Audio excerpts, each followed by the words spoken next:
The Winchester clicked against Caleb's temple as Chief Nahuel's warriors surrounded his ranch. "You harbored my daughters, the ones who defied me." In his cabin lay two giant Apache women, bleeding and broken. One wrong word meant death. Yet Caleb met the chief's eyes steadily. "Yes, I saved them, just like I saved your youngest at the river." The chief's hand trembled on the trigger. This was the moment that would change everything, when saving enemies meant becoming family, when blood debt became blood bond. Stay with me till the end of this tale and comment your city below. I want to know how far this story travels. The storm hit the Arizona territory like God's own fist, turning the desert into a churning sea of mud and fury. Caleb Rourke pressed his shoulder against the barn door, fighting to keep it closed as the wind tried to tear it from its hinges. His cattle bellowed in terror, their eyes rolling white in the darkness. Lightning split the sky, illuminating his failing ranch in harsh, stuttering frames. Broken fences collapsed chicken coops, and now his barn threatening to become kindling. "Hold, damn you!" he roared at the door, though his words were swallowed by thunder. When dawn finally broke pale and uncertain through dissipating clouds, Caleb stood in his doorway surveying the devastation. 3 years of drought had nearly killed his ranch. Now this storm had finished the job. Water pooled everywhere, turning his land into a swamp. His remaining cattle stood knee-deep in mud, too exhausted to move. Then he saw them. At first his mind refused to process what his eyes were telling him. Two shapes lay crumpled near his well too large to be human, yet clearly wearing the distinctive patterns of Apache dress. Caleb grabbed his rifle, approaching cautiously through the sucking mud. 20 feet away, he stopped, his breath catching in his throat. They were women. Apache women. But giants. The nearest one had to be 7 feet tall, her limbs proportioned like a normal person's, but scaled up to impossible dimensions. Blood seeped from a gash across her ribs, mixing with rainwater to form pink rivulets in the dirt. Her sister. They had to be sisters. Their faces bore the same strong bones, lay beside her unconscious, her leg bent at an unnatural angle. "Jesus Christ," Caleb whispered. He knew the stories, of course. Every settler in the territory had heard whispers of the giant warriors among the Apache descendants of ancient bloodlines that produced occasional titans. Most dismissed them as tall tales, exaggerations born from fear and too much whiskey, but here they were, broken and dying in his yard. Every instinct screamed at him to walk away. Let nature take its course. The Apache and settlers had been dancing on the edge of war for months. Helping them would mark him as a traitor to his own kind. But as he stood there, rifle heavy in his hands, the larger woman's eyes fluttered open.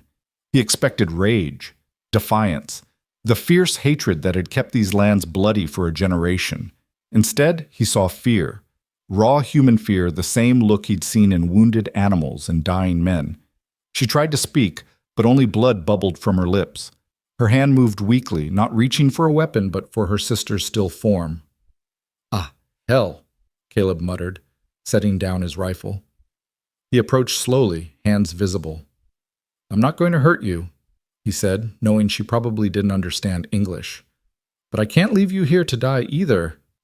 The conscious woman girl, really she couldn't be more than 20 despite her size, watched him with those dark eyes. When he knelt beside her sister to check for breathing, she made a sound of protest. "She's alive," Caleb assured her, feeling a pulse at the giant woman's throat.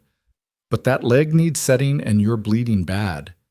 He looked toward his cabin, then back at the women. Each probably weighed as much as 2 normal men. There was no way he could carry them, but he had rope and his old plow horse Jenkins, who'd survived the storm in the stable. It took him an hour to rig a travois strong enough to hold them, another hour to carefully load them onto it. The conscious sister kept fading in and out, mumbling in Apache. Once clear as day, she said in accented English, "Please." That single word decided everything. Caleb had just managed to drag them into his cabin when he saw the riders on the ridge. His blood turned to ice water. 8 Apache warriors, their faces painted for war weapons, glinting in the morning sun. They sat their horses like statues watching. "Shit, shit, shit," he breathed, reaching for his rifle. But they didn't approach. They just watched as he struggled to get the giant women inside, then disappeared over the ridge as suddenly as they'd appeared. Inside the cabin, Caleb worked with desperate efficiency. He'd learned field medicine during his time in the Union Army, skills he'd never thought he'd use on Apache warriors, let alone giant ones. The smaller sister's leg was broken clean through. He said it as best he could, her screams muffled by the leather belt he'd given her to bite. The other one, the one who'd spoken, had deep gashes across her ribs and back, like she'd been whipped or clawed. "What happened to you, Sak?" he asked as he cleaned the wounds. She struggled to focus on him. "Naya," she said, pointing to herself, then gesturing to her unconscious sister, Tala. "Caleb," he responded, touching his chest. "Caleb." She tested the name, then grabbed his wrist with surprising strength. "They come. Kill us. Kill you." "Who's coming?" "My father." Her English was broken but understandable. "We run." "Tala," she refused Mary, refused Chief's son, so we run. Caleb's hands stilled on the bandage he was wrapping. "Your father is a chief." Naya nodded, then winced at the movement. "Chief Nahuel. We shame him. Now we die." Caleb had heard of Nahuel, who hadn't. He was one of the most powerful Apache leaders, known for both his tactical brilliance and his absolute adherence to Apache law, if his daughters had defied him, especially over a marriage alliance. "Why should I believe you?" Caleb asked. Naya's eyes found his. "You saved girl, at river. 3 moons passed." Caleb's breath caught. 3 months ago, he'd found an Apache girl, maybe 12 years old, caught in the flooding river during a flash storm. He'd pulled her out, given her his horse, and sent her on her way. He'd never told anyone, knowing how it would look. "That was what—" "My sister, youngest sister, Ayana." Naya coughed, specks of blood hitting her lips. "She'd tell father. He not believe. Say white man lie. But I know. I see your face in her memory." Before Caleb could respond, hoofbeats thundered outside. Many hoofbeats. He grabbed his rifle and peered through the window. His yard was filling with Apache warriors, at least 20 of them, forming a semicircle around his cabin. A single rider moved forward, his bearing regal despite his middle years. Chief Nahuel himself, his face painted in patterns of black and white, his lance decorated with eagle feathers. "White man," the chief called in English. "You harbor my daughters, send them out, and you may live." Caleb's hands were steady on his rifle as he stepped onto the porch. "They're injured. They can't walk." "Then drag them out." "No." The word hung in the air like a challenge. Several warriors raised their bows. Nahuel held up a hand, stopping them. "You would die for Apache women, women who are nothing to you." "I've seen enough death," Caleb replied. "And they're not nothing. They're human beings who needed help. They are criminals who defied their chief. They're your daughters." Something flickered in Nahuel's eyes. "Not anymore." Tala refused to honor the marriage I arranged. She struck the chief's son when he tried to claim her. By our law, she must die. Naya chose to stand with her. She shares her fate. "Then your law is wrong." The warriors stirred angrily, but Nahuel remained still. "You speak of things you don't understand, white man." "I understand a father about to murder his children." "And what do you know of fathers?" Nahuel's voice was dangerous now. "You alone on this failing ranch. No family, no tribe. What do you know of the choices a leader must make?" Caleb was about to respond when Naya appeared in the doorway. She dragged herself from the bed, standing through sheer will, her massive frame filling the entrance. Blood had already soaked through her bandages. "Father," she said in Apache, then switched to English so Caleb could understand. "This man speaks truth. He is the one who saved Ayana." Nahuel's composure cracked. "Lies. A story to save yourself." "Look at him, father. Truly look." Ayana described him perfectly. The scar on his jaw, the kind eyes, the way he stands like a soldier but tired of war. The chief studied Caleb with new intensity. "You. 3 moons ago. The flood." It wasn't a question, but Caleb nodded anyway. "She was drowning. I did what anyone would do." "No," Nahuel said quietly. "Not anyone. Not in these times." He dismounted, approaching the porch. Up close, Caleb could see the weight of leadership in the lines around his eyes. "My youngest daughter lives because of you, but my oldest daughters have broken sacred law. I cannot show favoritism. Then change the law. Laws don't change because they're inconvenient. They change when they're unjust. Nahuel studied him. You were a soldier. Union by your bearing. Yes. You fought to change unjust laws, the slavery, among other reasons. And now you would have me betray my own people's ways for sentiment. I'd have you find another way, one that doesn't end with your daughter's blood on your hands. Before Nahuel could respond, more riders appeared on the horizon, but these wore blue uniforms. Federal marshals, 6 of them led by Marshal Thomas Brennan, a man Caleb knew by reputation as someone who shot first and asked questions later. Well, well, Brennan called out as his men spread into position. Looks like we got ourselves a situation. Chief Nahuel, you and your war party are in violation of the treaty. You're not permitted this far into settled territory with armed forces. Nahuel turned slowly to face the marshal. We are retrieving criminals who fled our land. Apache criminals on American soil become American jurisdiction. Brennan said, his hand resting on his pistol. Though I see blood on that porch and giant footprints in the mud. Rourke, you want to tell me what's going on here? Caleb felt the walls closing in. 20 Apache warriors on one side, 6 federal marshals on the other, and him in the middle with 2 giant women he'd decided to protect. There are 2 injured women in my cabin, he said carefully. I'm providing medical assistance. Brennan laughed ugly and sharp. Medical assistance to hostiles, that's aiding the enemy. Rourke, that's treason. They're not hostiles, they're refugees. Refugees, Brennan spat tobacco juice. That's a fancy word for Apache raiders. These are my daughters, Nahuel interjected. This is a family matter. Not anymore, it isn't, Brennan said.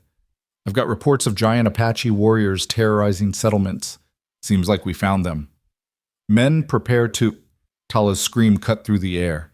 Inside the cabin, she'd woken to find herself unable to move her legs splinted in a white man's home. Her terror was primal, desperate. Without thinking, Caleb moved back inside. It's okay, he said, hands up moving slowly. You're safe. Tala, you're safe. She was trying to stand on her broken leg face, contorted in agony. Naya dragged herself across the floor, speaking rapid Apache, trying to calm her sister. Outside, Caleb heard Brennan shout, He's harboring them, move in! Stop, Nahuel commanded. The first man who approaches that cabin dies. You threatening federal officers, Chief. I'm stating facts. Caleb helped Naya calm Tala, then returned to the porch. The scene outside had become even more tense. Marshals had guns drawn. Apache bows were strung.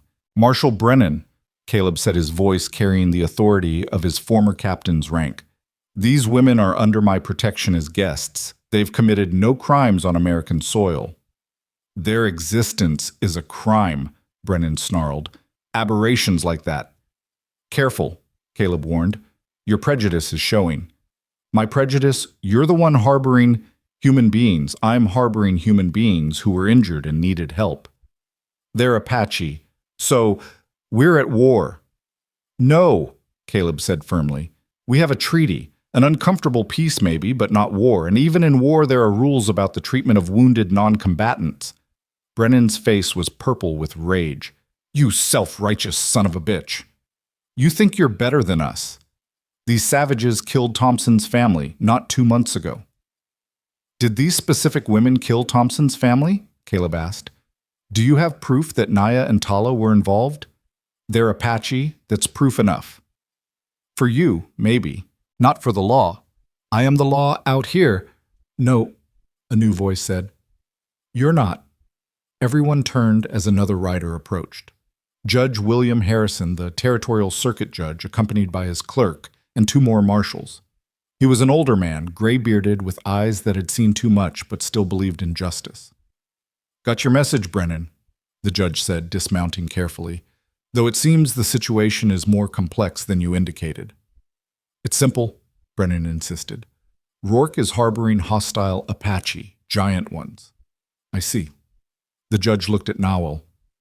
Chief, what's your interest here? These are my daughters. They fled after committing crimes under our law. I came to retrieve them. And found them in Mr. Rourke's care. Yes. The judge turned to Caleb. How did they come to be in your cabin? I found them after the storm, injured and unconscious. I provided medical aid, knowing they were Apache, knowing they were wounded women who would die without help. The judge nodded slowly. Chief Nahuel, you say they committed crimes under Apache law. What crimes specifically? Nahuel's jaw tightened. Tala refused a marriage arrangement and struck the intended groom. Naya helped her escape. I see. And the punishment under your law? Death. Rather harsh for refusing marriage. It was more than refusal. It was defiance of tribal authority, assault on a chief's son, and betrayal of a peace alliance between bands. The judge considered this. Mr. Rourke, you were aware of none of this when you gave aid. No, sir. I only knew they were hurt. He's lying, Brennan interjected. No one helps Apache without reason. I had reason, Caleb said. Human decency. Horseshit. Marshal Brennan, the judge warned, you'll maintain proper decorum. He walked closer to the cabin, studying the blood on the porch, the tracks in the mud. These are indeed unusual tracks. May I see the women in question? Caleb looked at Nahuel, who nodded slightly. Naya can walk barely. Tala can't. Then help Naya out. Caleb went inside, supporting Naya as she limped onto the porch. Even hunched with pain, she towered over everyone except her father. The marshals stepped back instinctively. My God, the judge breathed. The stories are true. We are not stories, Naya said with dignity despite her pain. We are people. Indeed, the judge composed himself. Young woman, did Mr. Rourke coerce you in any way? Are you here against your will? He saved us. We would be dead. But are you prisoners? Naya looked at Caleb, then at her father, then back at the judge. Everyone is prisoner to something, but this man... She steadied herself against the doorframe. This man gave us water when we thirsted, bandages for our wounds, safety when we had none. Safety from your own father. Safety from law that says woman must marry or die. The judge's eyebrows rose. Is that truly Apache law? Nahuel's face was stone. It is more complex than she states. It always is. The judge turned to address everyone. Gentlemen, we have a complicated situation. By treaty, Chief Nahuel has the right to pursue Apache criminals who flee to American territory. However, also by treaty, any Apache who formally requests asylum on American soil must be given due process. They haven't requested asylum, Brennan pointed out. The judge looked at Naya. Young woman, do you understand what asylum means? Protection, safety, new life. In essence, yes. Do you request it? Naya looked at her father, tears running down her face. Father, you are no daughter of mine if you do this, Nahuel said, but his voice cracked on the words. Then I am no daughter. She turned to the judge. I request asylum for me and Tala. Granted pending full hearing, the judge turned to Brennan. These women are now under the protection of American law until such time as their case can be properly heard. This is bullshit, Brennan exploded. You're going to protect Apache giants over American settlers. I'm going to protect the law, Marshal. That's my job. And when they escape and slaughter families, what evidence do you have that these specific women have ever harmed American settlers? Brennan's mouth worked soundlessly. The judge continued, Mr. Rourke, are you willing to take responsibility for these women until the hearings serve as their guardian, essentially? Caleb didn't hesitate. Yes. You understand that if they commit any crimes, you'll be held accountable. I understand. This is insane, Brennan shouted. Your Honor, with all due respect. Marshal, my decision is made. You and your men will withdraw. Chief Nahuel, by treaty, you and your warriors must also withdraw. Mopo. Nahuel looked at his former daughters, with an expression of profound loss. This is not over. It never is, the judge replied sadly. As the Apache began to withdraw, Nahuel approached the porch. Brennan moved to stop him, but the judge waved him back. Caleb Rourke, the chief said, you saved my youngest daughter. For that I owe you a debt. But you harbor these two who have betrayed their people. That debt is now paid. We are even. I never asked for payment. No, you didn't. Nahuel studied him. You are either the most honorable white man I have met or the most foolish. Probably both. Something that might have been a smile touched the chief's lips.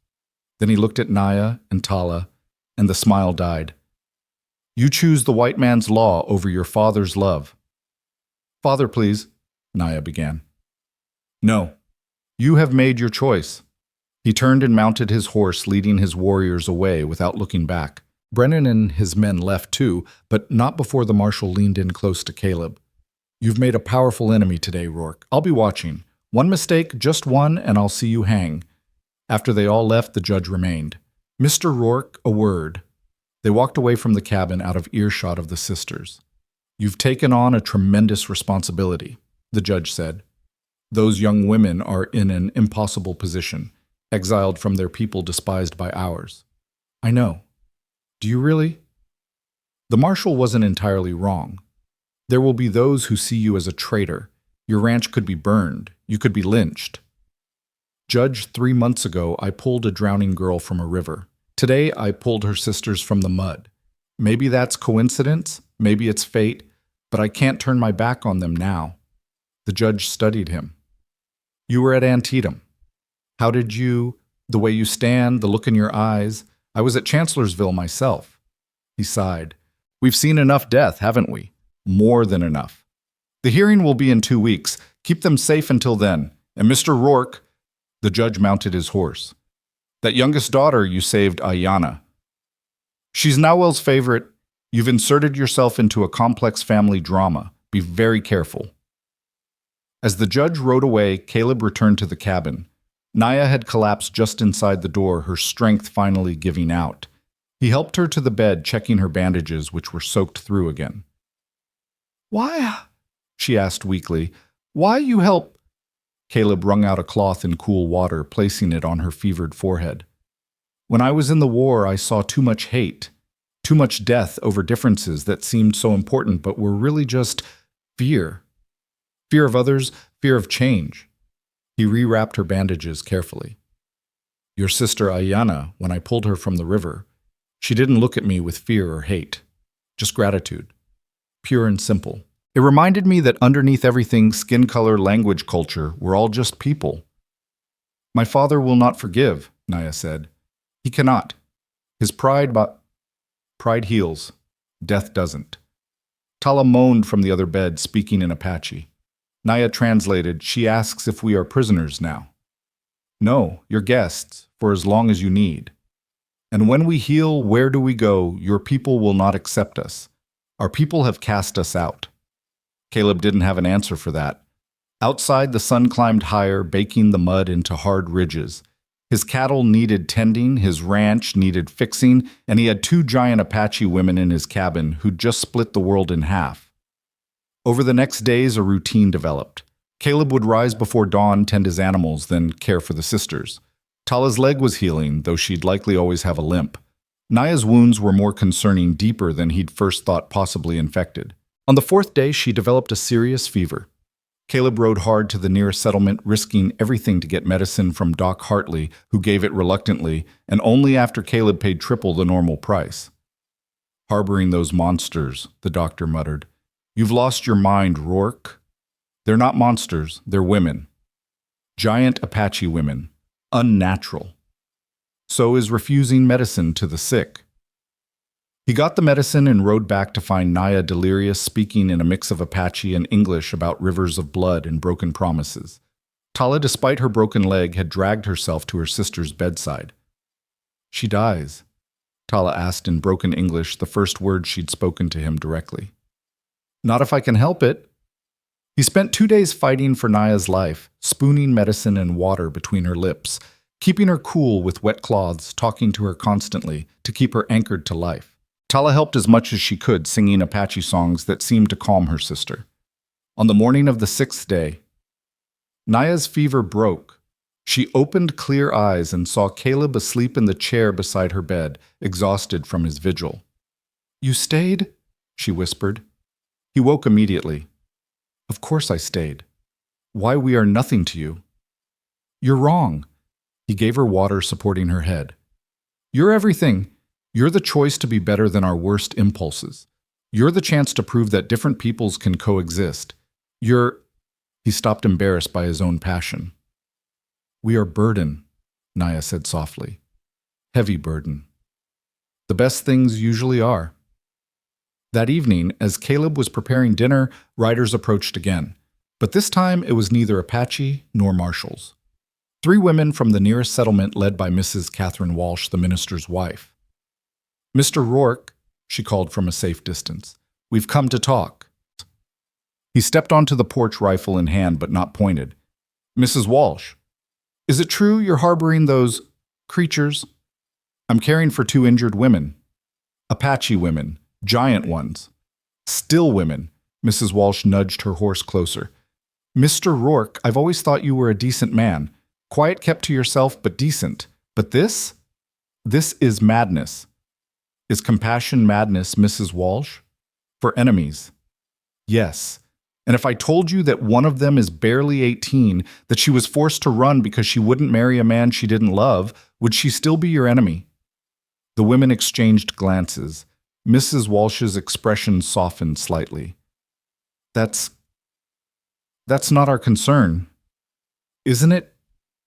Don't we pride ourselves on being civilized, on protecting the innocent?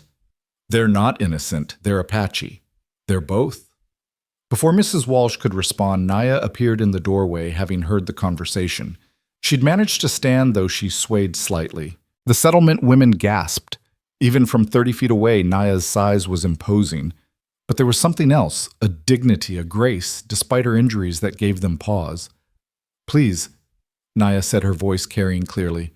"We mean no harm. We only want to live."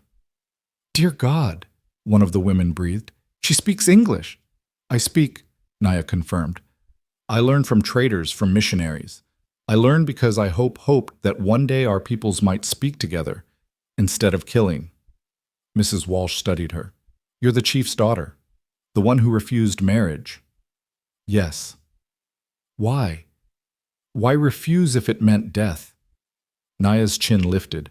"Would you marry man who sees you as property, who promises to beat you into submission, who already has 3 wives he treats as slaves?" The women exchanged more glances. Mrs. Walsh cleared her throat. "That's not our way." "No, but you would have me follow it because I am Apache." That's not—" Mrs. Walsh struggled. "Mr. Rourke, the town is divided. Some want to burn you out. Others say you're within your rights. The minister says it's Christian charity. The mayor says it's treason." "And what do you say?" Caleb asked. Mrs. Walsh looked at Naya for a long moment. I say be careful, very careful, and—" She reached into her saddlebag, pulling out a package. "These are medical supplies, bandages, medicine. I won't have it said that we let any woman suffer regardless of circumstances." She tossed the package to Caleb, then turned her horse. "But Mr. Rourke, understand this changes nothing. They can't stay here. After the hearing, they need to leave, far away." "And go where?" Caleb asked. "That's not our problem." As the women rode away, Naya sagged against the doorframe. Caleb caught her, helping her back to bed. "They fear us," she said sadly. "They fear what they don't understand. They will always fear us. We are too different, too big, too Apache. Fear can change. It just takes time. Time we don't have." That night, Caleb was awakened by movement outside. He grabbed his rifle, peering through the window. A lone figure stood in his yard, Ayana, the youngest sister he'd saved from the river. He stepped outside cautiously. She was alone, a girl of maybe 13, small for Apache, nothing like her giant sisters. "Ayana?" She nodded, then spoke in careful English. "You saved Naya Tala. They're inside, healing. Father knows I come. He allows, once. Do you want to see them?" She nodded eagerly. Inside the reunion was tearful. The three sisters embraced speaking rapid Apache. Caleb gave them privacy standing guard on the porch. After an hour, Ayanna emerged. "Thank you," she said simply. "How is your father?" "Angry, sad, proud, all together." "And you? What do you think of all this?" She considered carefully. "I think old ways die hard, but die they must, or we all die with them." So it was a profound statement from one so young. "Your sisters will be safe here." "I know. I tell father. I say you are good man. He says good men most dangerous, they make us question what we know." "Is that dangerous?" "To fathers, yes." She smiled slightly, then grew serious. "Man comes, bad man, from south. He wants to marry Tala. He comes with warriors. Father cannot stop without breaking alliance. You must be ready. When soon, days maybe. Thank you for the warning." She moved to leave, then turned back. "You love her." "What?" "Naya, you love her. I see in your eyes." That's impossible. We've known each other less than a week." "Love knows no time, only truth." Then she was gone, disappearing into the darkness like smoke. Inside, Naya and Tala were clinging to each other. "She risks much coming here," Naya said. "She loves you." "Yes, but love not enough sometimes. It has to be." 2 days later, Caleb woke to find his cattle slaughtered. All 6 of his remaining head throats cut, arranged in a circle around his well. A warning, or a threat. Brennan arrived within hours, as if he'd been waiting for something to happen. "Looks like Apache work to me," he said, surveying the carnage.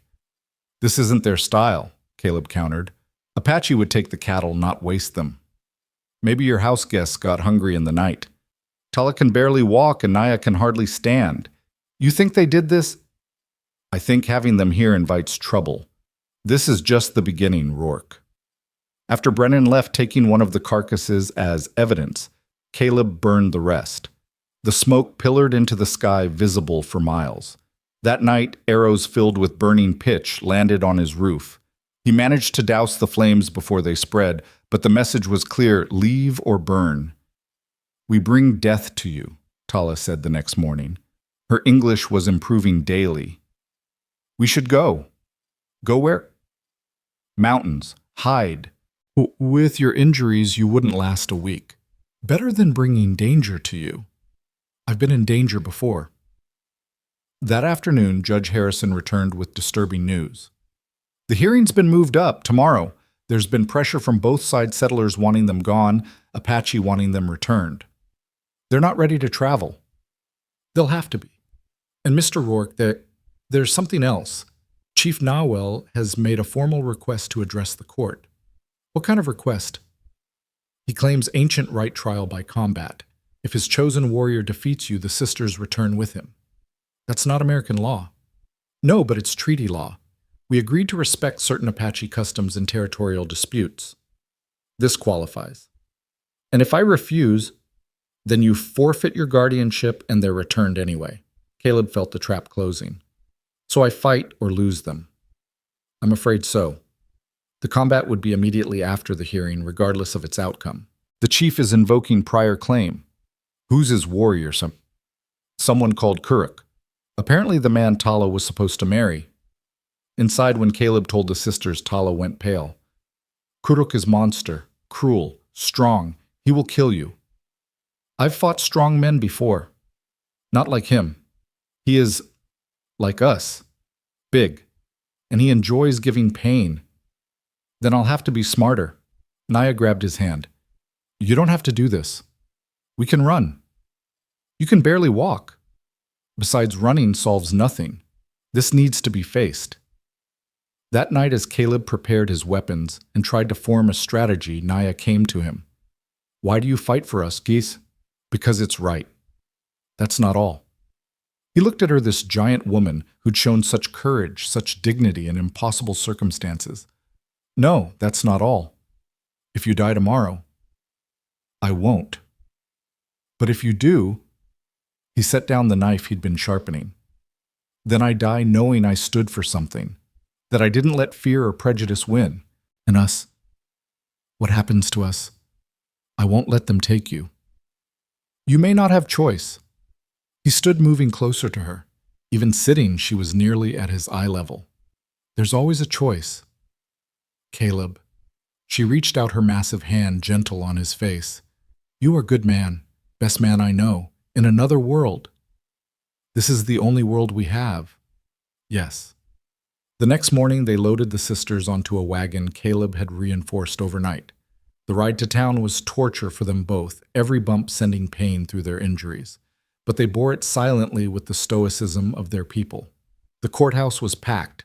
Settlers on one side, Apache on the other, federal marshals keeping them separated.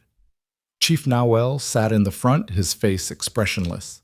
Beside him stood Kuruk, 7.5 feet tall, built like a mountain with scars covering his arms and chest. Jesus, someone whispered. Rourke's a dead man. Judge Harrison called the hearing to order. We're here to determine the status of Naya and Tala, daughters of Chief Nahuel, who have requested asylum in American territory. The legal arguments were swift. The prosecutor brought in from Tucson argued that the women were Apache citizens subject to Apache law.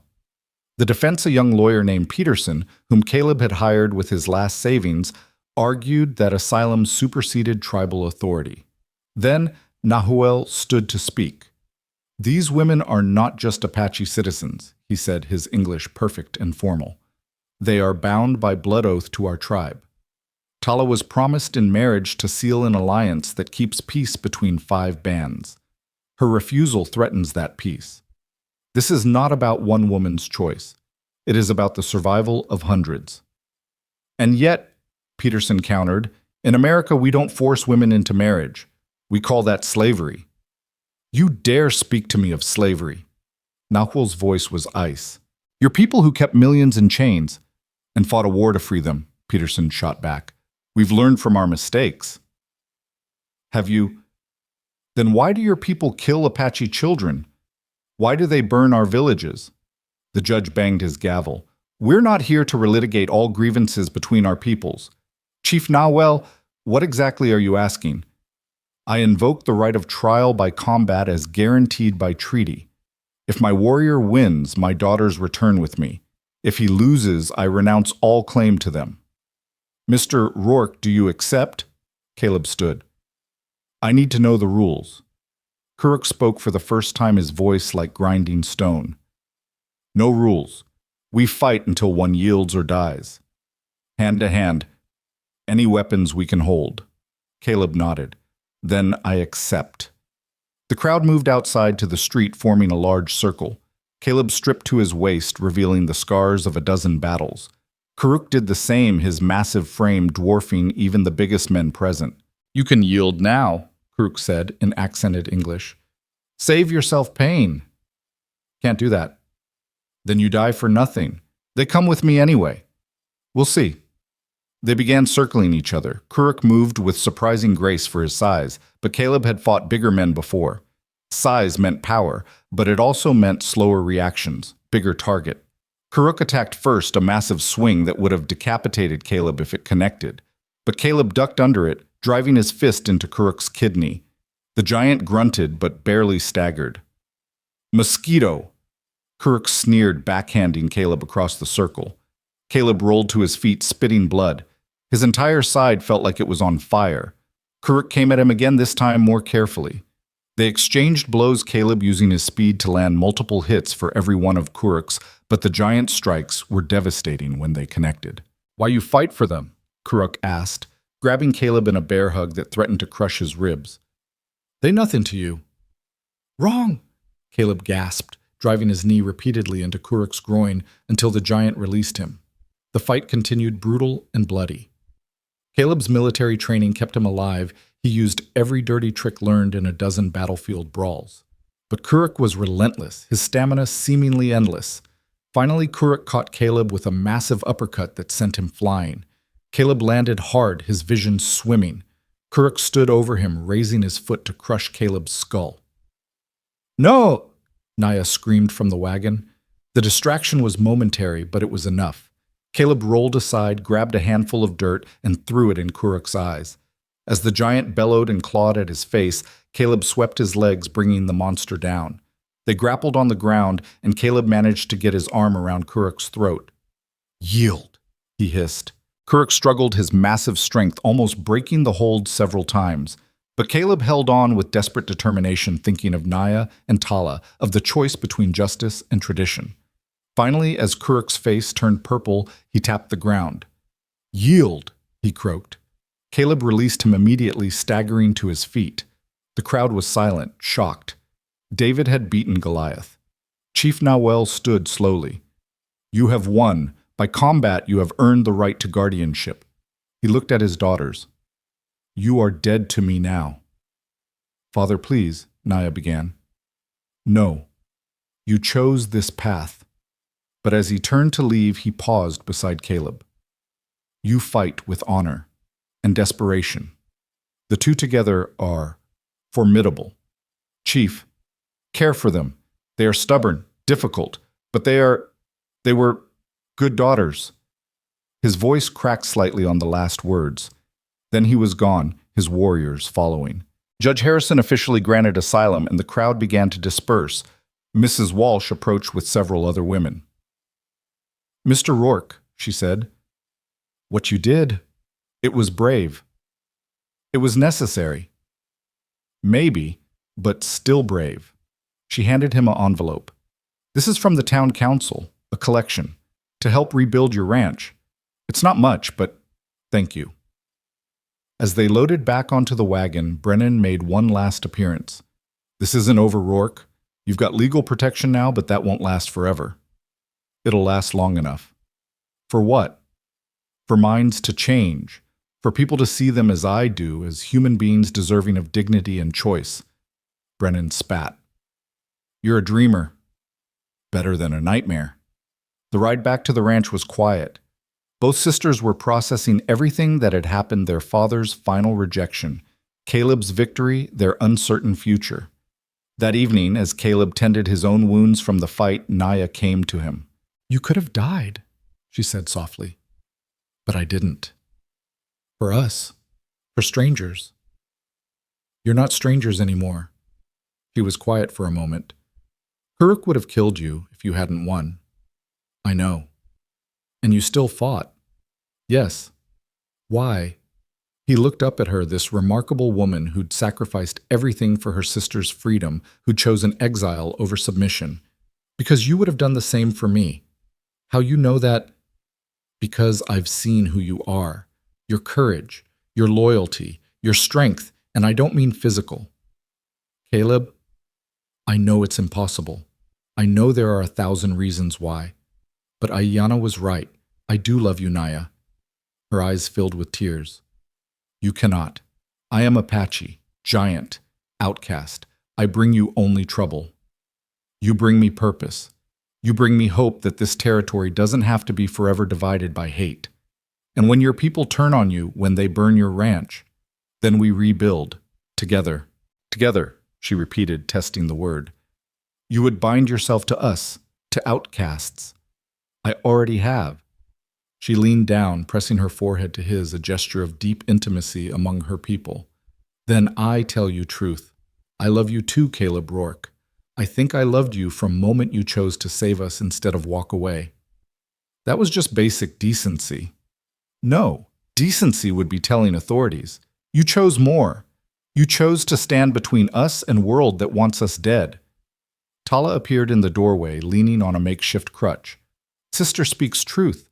You are family now, not by blood but by choice, stronger than blood." Over the coming days, they settled into a new routine.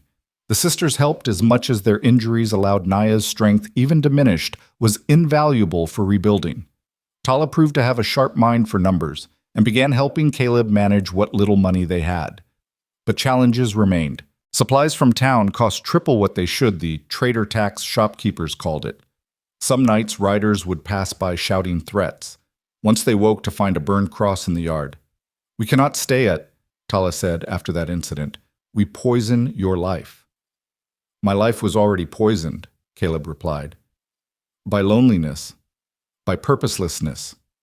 You've given me something to fight for again. Fighting gets you killed. So does giving up. A week after the hearing, unexpected visitors arrived. 3 Apache women, normal-sized, approaching under a white flag. They were Nahuel's wives and Naya and Tala's mothers. The reunion was emotional and complicated. The women had defied Nahuel to come risking everything. "Your father grieves," the eldest mother, Sheila, told them in Apache, which Caleb was beginning to understand. "He sits alone, speaks to no one." "His choice," Tala replied, but her voice was thick with emotion. "Yes, his choice, but also his duty. You understand duty, daughters." "We understand freedom more," Naya said. "Do you free to be hated by 2 peoples instead of loved by one? Free to choose our own path." Sheila studied Caleb. "This white man, he is good to you. He is everything," Naya replied simply. "You love him." "Yes. And when his people reject him for loving you, then we face that together." Sheila sighed. "You are your father's daughter, stubborn beyond reason." She pulled out a bundle.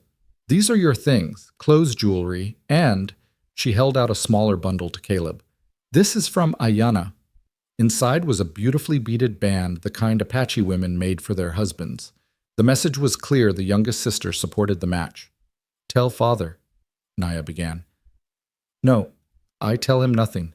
This visit never happened, but know that you are loved even if that love cannot be spoken." After they left, Naya held the beaded band, tears streaming down her face. "Ayana risks much sending this." "What does it mean exactly?"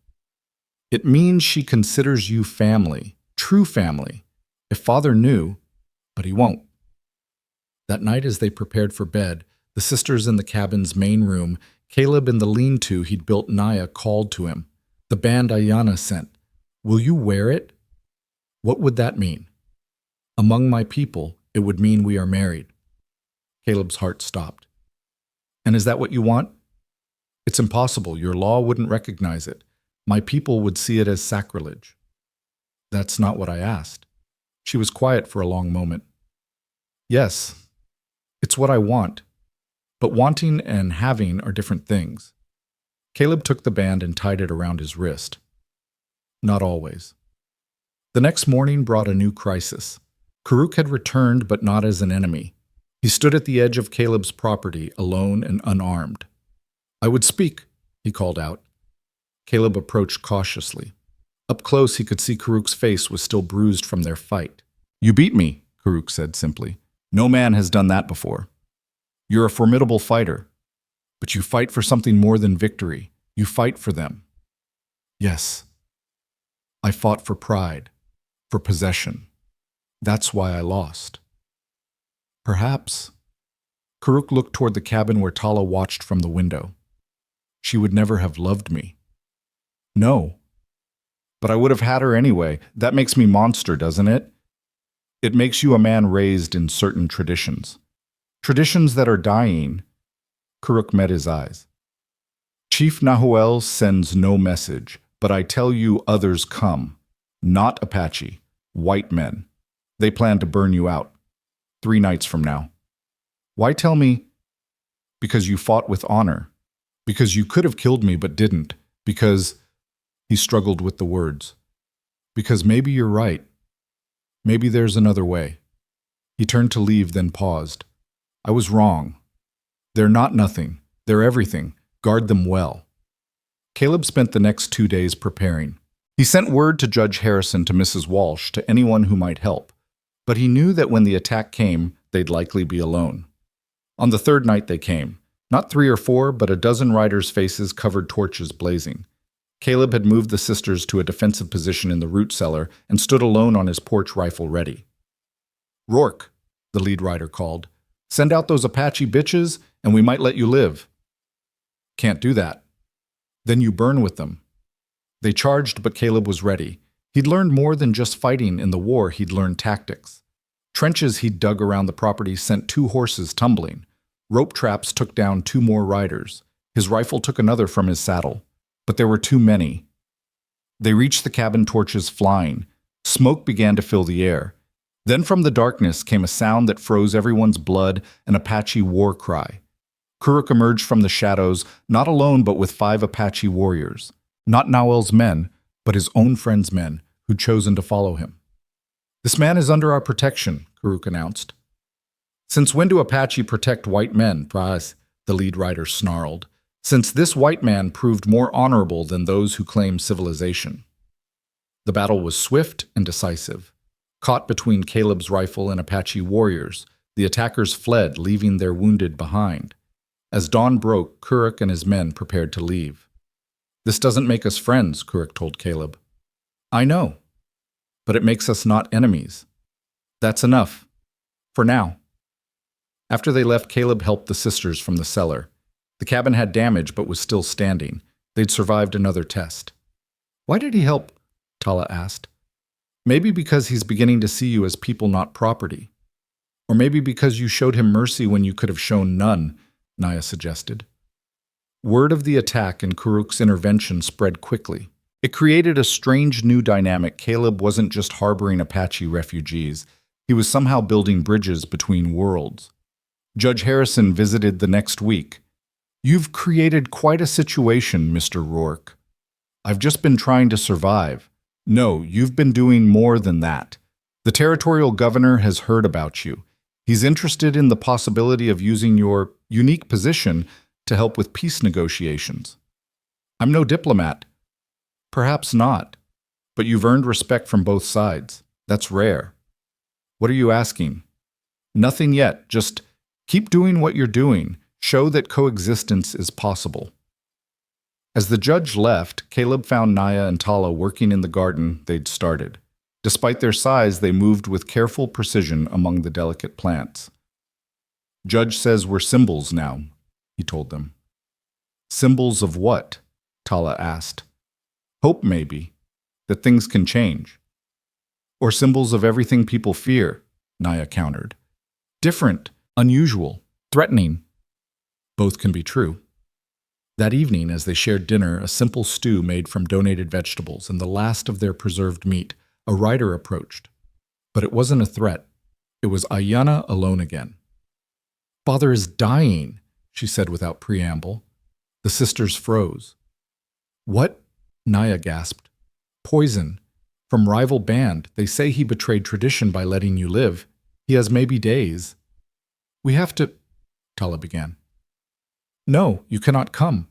It would make things worse. But he asked—" Ayana pulled out a rolled hide. "He asked me to give you this." Naya unrolled it with shaking hands. It was a family history genealogy going back generations with their names still included. "He's not casting us out," Tala whispered. He says the heart and the law sometimes war with each other. The law says you are dead to him. But the heart—" Ayana was crying now. "The heart remembers his daughters who would climb on his shoulders and call him the strongest man in the world." Both sisters were sobbing now. Even Caleb felt his eyes burn. "Tell him," Naya managed, "tell him we love him, that we understand, that choosing law over heart doesn't make him less of a father. And tell him," Tala added, "that we'll name our children for him so his strength lives on." Ayana nodded and left quickly, her own tears flowing. 3 days later, they received word that Chief Nahuel had died. The territorial government offered to let the sisters attend the funeral, but they knew their presence would only cause violence. Instead, they mourned in their own way with Apache songs that carried across the desert night. The next morning, Caleb woke to find dozens of Apache outside his ranch. His hand went to his rifle, but Naya stopped him. "Look closer." They weren't warriors. They were families. Women and children, elderly, some injured or sick. At their head stood Sheila Nahuel's widow. "The band splits," she explained. "Some follow warpath. Others wonder if your way might work. We have nowhere else to go. You're asking to stay here. We're asking for help finding new path where Apache and white can live without always killing." Caleb looked at his small ranch, already strained with 3 people. "I don't have room or resources for all of you." "Then we help make room, make resources." together. It was an impossible situation. Harboring two Apache women was one thing. Creating an Apache settlement on his land would bring the full weight of the government down on them. But as he looked at the faces, hopeful, desperate, proud. Even in their need, he knew there was only one choice. "We'll need to do this legally, he said. "Work with Judge Harrison, get proper permissions. You'll help us. We'll help each other."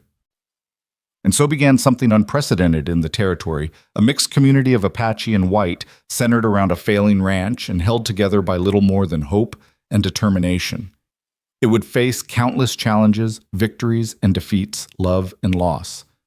But in that moment, as the morning sun painted the desert gold, and Naya's hand found his, Caleb knew they'd already won the most important battle, the one against fear, against hate, against the voices that said different peoples could never live in peace. The real work was just beginning. The weeks that followed tested every ounce of resolve Caleb possessed. The Apache families camped at the edge of his property, building temporary shelters while he rode daily to town, fighting bureaucratic battles that seemed endless. Judge Harrison proved an unlikely ally, working behind the scenes to prevent federal intervention, but even his influence had limits. "The territorial governor is asking questions," the judge warned during one of their meetings in his courthouse office. "A mixed settlement isn't just unusual Rourke. It's unprecedented. There are no laws for this because no one ever imagined it would happen." "Then we make new laws," Caleb replied, exhaustion evident in his voice. 3 weeks of sleeping barely 4 hours a night, mediating disputes between Apache traditions and American regulations had worn him down to bone and determination. It's not that simple. The War Department sees any Apache gathering as a potential uprising. The Bureau of Indian Affairs insists all Apache must be on designated reservations. And the local settlers— Harrison trailed off, gesturing toward the window where a crowd had gathered, their anger palpable even from the second floor. "They're terrified," Caleb finished. "I know. Mrs. Walsh told me half the town thinks I'm starting my own private army." "Are you—" "Judge, there are 14 children in that camp, 8 elders who can barely walk. These aren't warriors. They're families who chose peace over war, and they're being punished for it." Harrison studied him carefully. "You've changed Rourke. When you first came here after the war, you wanted nothing more than to be left alone on that ranch. Now you're fighting for something bigger. Someone has to. Why you?" Caleb thought of Naya's hand in his, of Tala teaching Apache children alongside white settlement kids who'd started sneaking out to the ranch, drawn by curiosity despite their parents' warnings. "Because I'm already in it. Because backing down now would betray everything those people risked in choosing peace." The judge pulled out a map, spreading it across his desk. "There might be a way. This section here adjacent to your property, it's federal land but designated as unsuitable for homesteading due to water access issues. If we could prove the Apache could make it viable, demonstrate they're contributing to the territory's development rather than threatening it, they could stay legally. It's a long shot. You'd need to show immediate productivity. Agriculture trade's something that benefits the entire community, and you'd need at least 3 prominent citizens to sponsor the proposal." "Mrs. Walsh might be one," Caleb said thoughtfully. "She's been bringing medical supplies. Says it's Christian duty, but I think she's starting to see them as people. 1 down, 2 to go. And Rourke. You'd need to do this fast. There's talk of military intervention if this isn't resolved soon." Caleb returned to the ranch to find a crisis in progress. 5 Apache warriors from a war band had arrived, demanding the families return to the old ways or be branded traitors. Kuruk stood between them and the camp, his massive frame tense with barely controlled violence. "These people have chosen their path," Kuruk was saying as Caleb dismounted. "Chosen to be white man's dogs," the lead warrior, a scarred veteran named Goyeth, spat. "Living on scraps from their table." "We live free," Sheila countered, standing despite her age, her dignity unshakable. "Free from endless war, free from watching our children die for pride. You live as cowards." The word had barely left Goyet's mouth when Tala stepped forward. Even with her limp, she moved with dangerous grace. "Say that again," she challenged in Apache. "Call my mother a coward again, and we'll see who lacks courage." You're broken, Goyeth sneered. The white man's pet giant. You couldn't fight a child. Tala's response was swift and brutal. Despite her injured leg, she moved like lightning, her massive hand closing around Goyeth's throat, lifting him off the ground. I could snap you like kindling, she said calmly. But that would prove your point, wouldn't it? That we're nothing but violence. She set him down roughly. Leave. Tell others that we choose strength through peace. If that makes us cowards in your eyes, so be it. Goyeth and his warriors left, but not before promising this wasn't over. As their dust settled, Caleb gathered everyone together. We need to talk about the future, he announced. Judge Harrison has found a possible legal path, but it requires proving we can be productive, beneficial to the territory. How? Asked Sheila. Trade, agriculture, crafts, anything that shows we're building, not destroying. Naya stepped forward. Our women are skilled weavers. Our patterns are sought after when traders brave enough come to the reservations. I can teach horse training, Karuk added, surprising everyone. Apache methods are different but effective. And I, Tala said with a slight smile, can teach children, Apache and white, mathematics languages. My father insisted we learn said knowledge was another form of strength. Over the following days, the ranch transformed into something unprecedented. Apache women set up weaving stations, their giant hands creating intricate patterns that drew curious buyers despite the social stigma. Kuruk began working with wild horses, his unusual methods producing results that had local ranchers grudgingly impressed. Tala started a small school under a canvas tent teaching anyone willing to learn. But it was Caleb and Naya who provided the breakthrough. Working together, they discovered that Apache farming techniques, specifically their understanding of desert irrigation, could make the useless federal land bloom.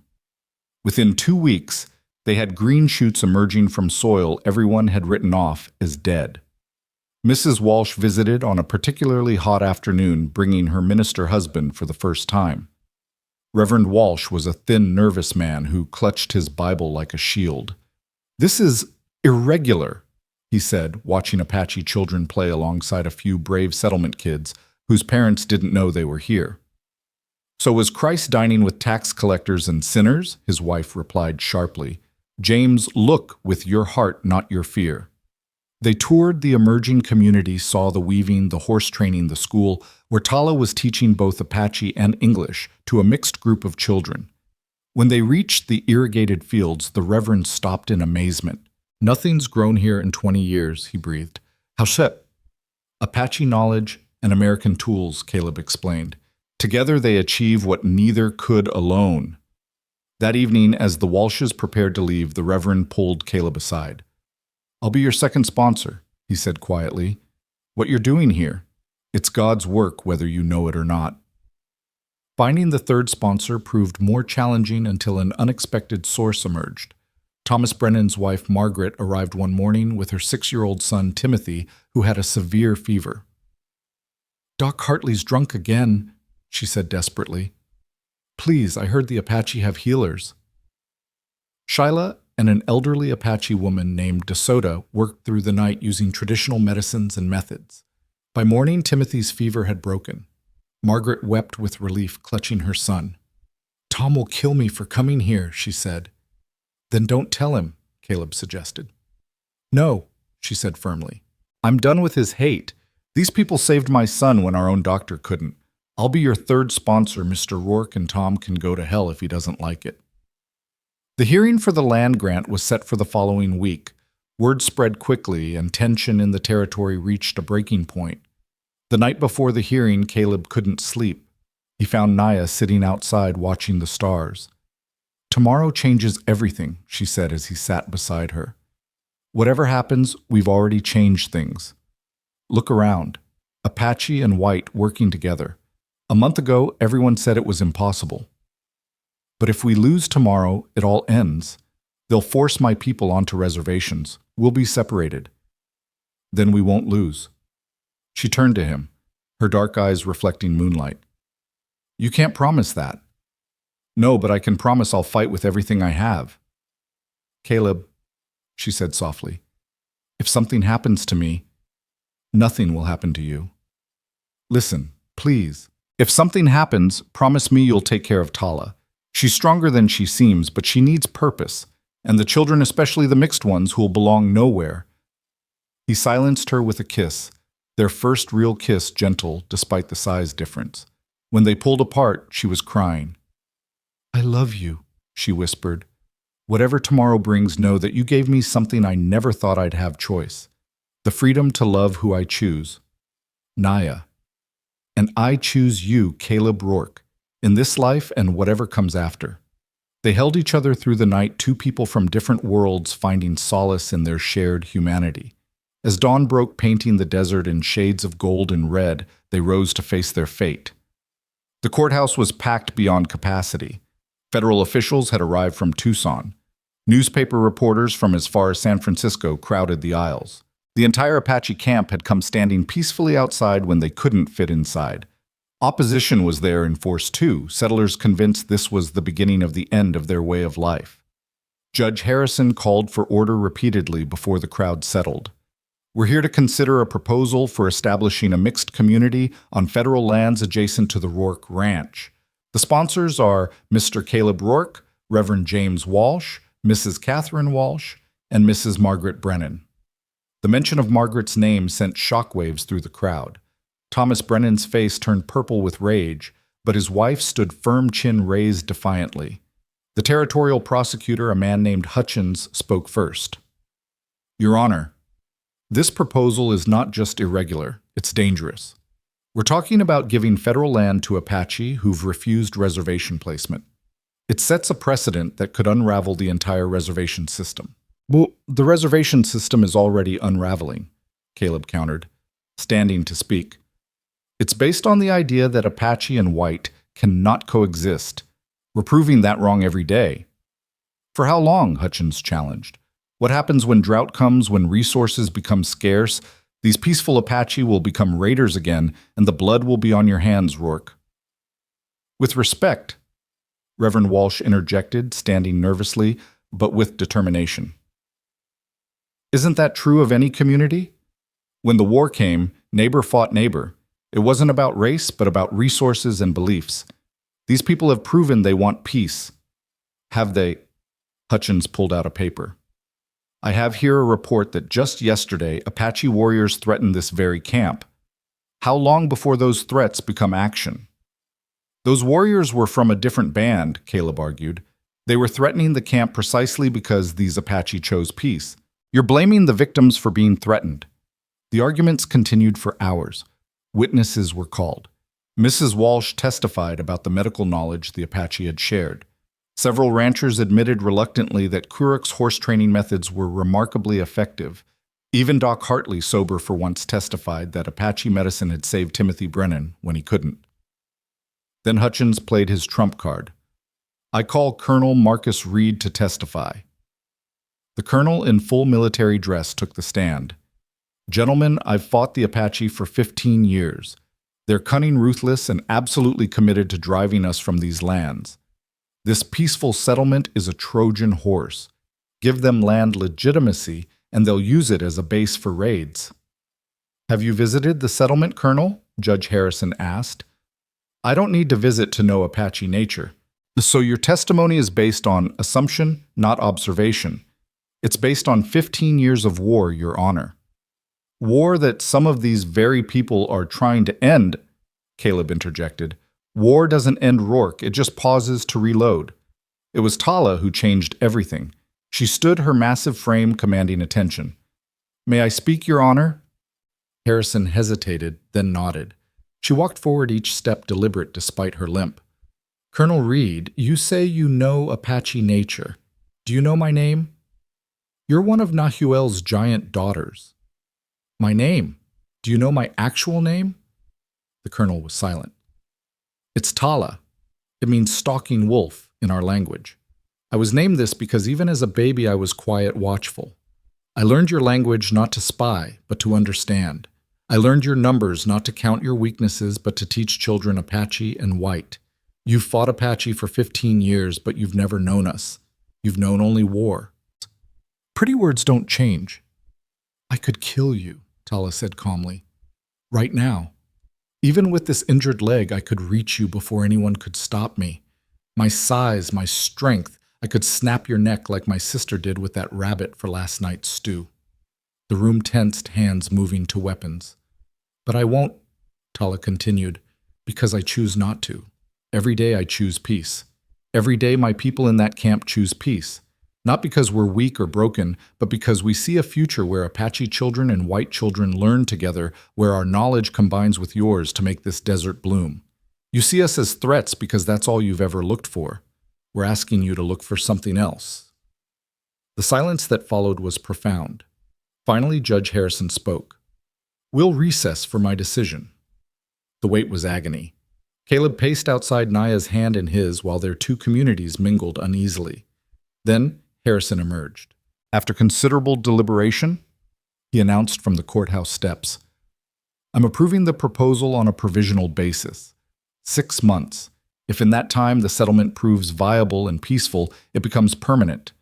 If not, it disbands. The crowd erupted cheers from some angry shouts from others, but Caleb barely heard them. They had a chance, 6 months, to prove the impossible was possible. The first test came sooner than expected. 3 days after the ruling, during a celebration at the settlement, riders approached 50 of them, Apache warriors in full war paint. At their head rode a chief Caleb didn't recognize, older than Nahuel had been, with eyes like flint. I am Chief Monstrous, he announced. Nahuel was my brother. His blood demands vengeance on those who corrupted his daughters. Kuruk stepped forward. His daughters chose their own path. You too, Kuruk. You were to marry Tala, unite our bands. Now you protect those who stole her.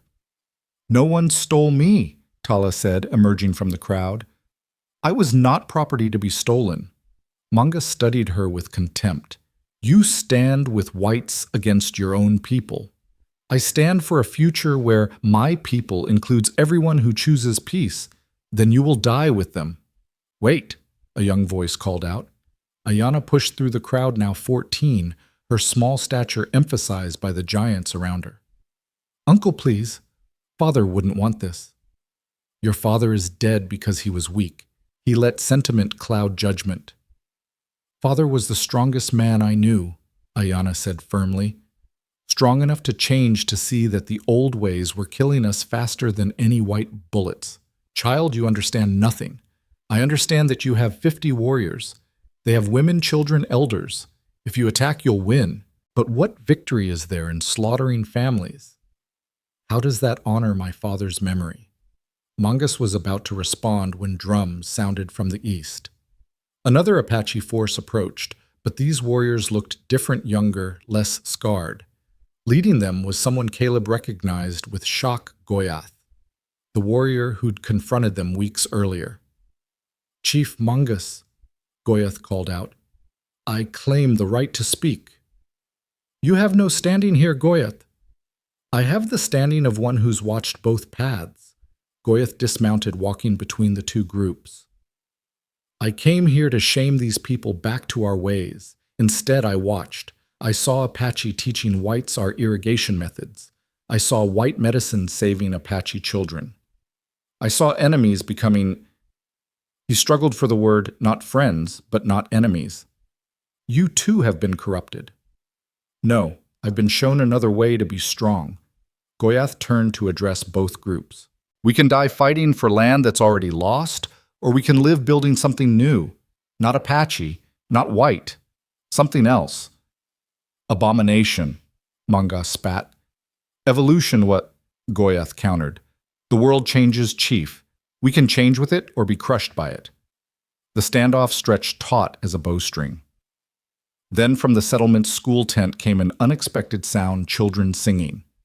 Apache and white voices joined in a simple song Tala had taught them about rain bringing life to the desert. One by one, people began moving toward the sound. The children emerged hand in hand, Apache and white, mixed without thought to difference.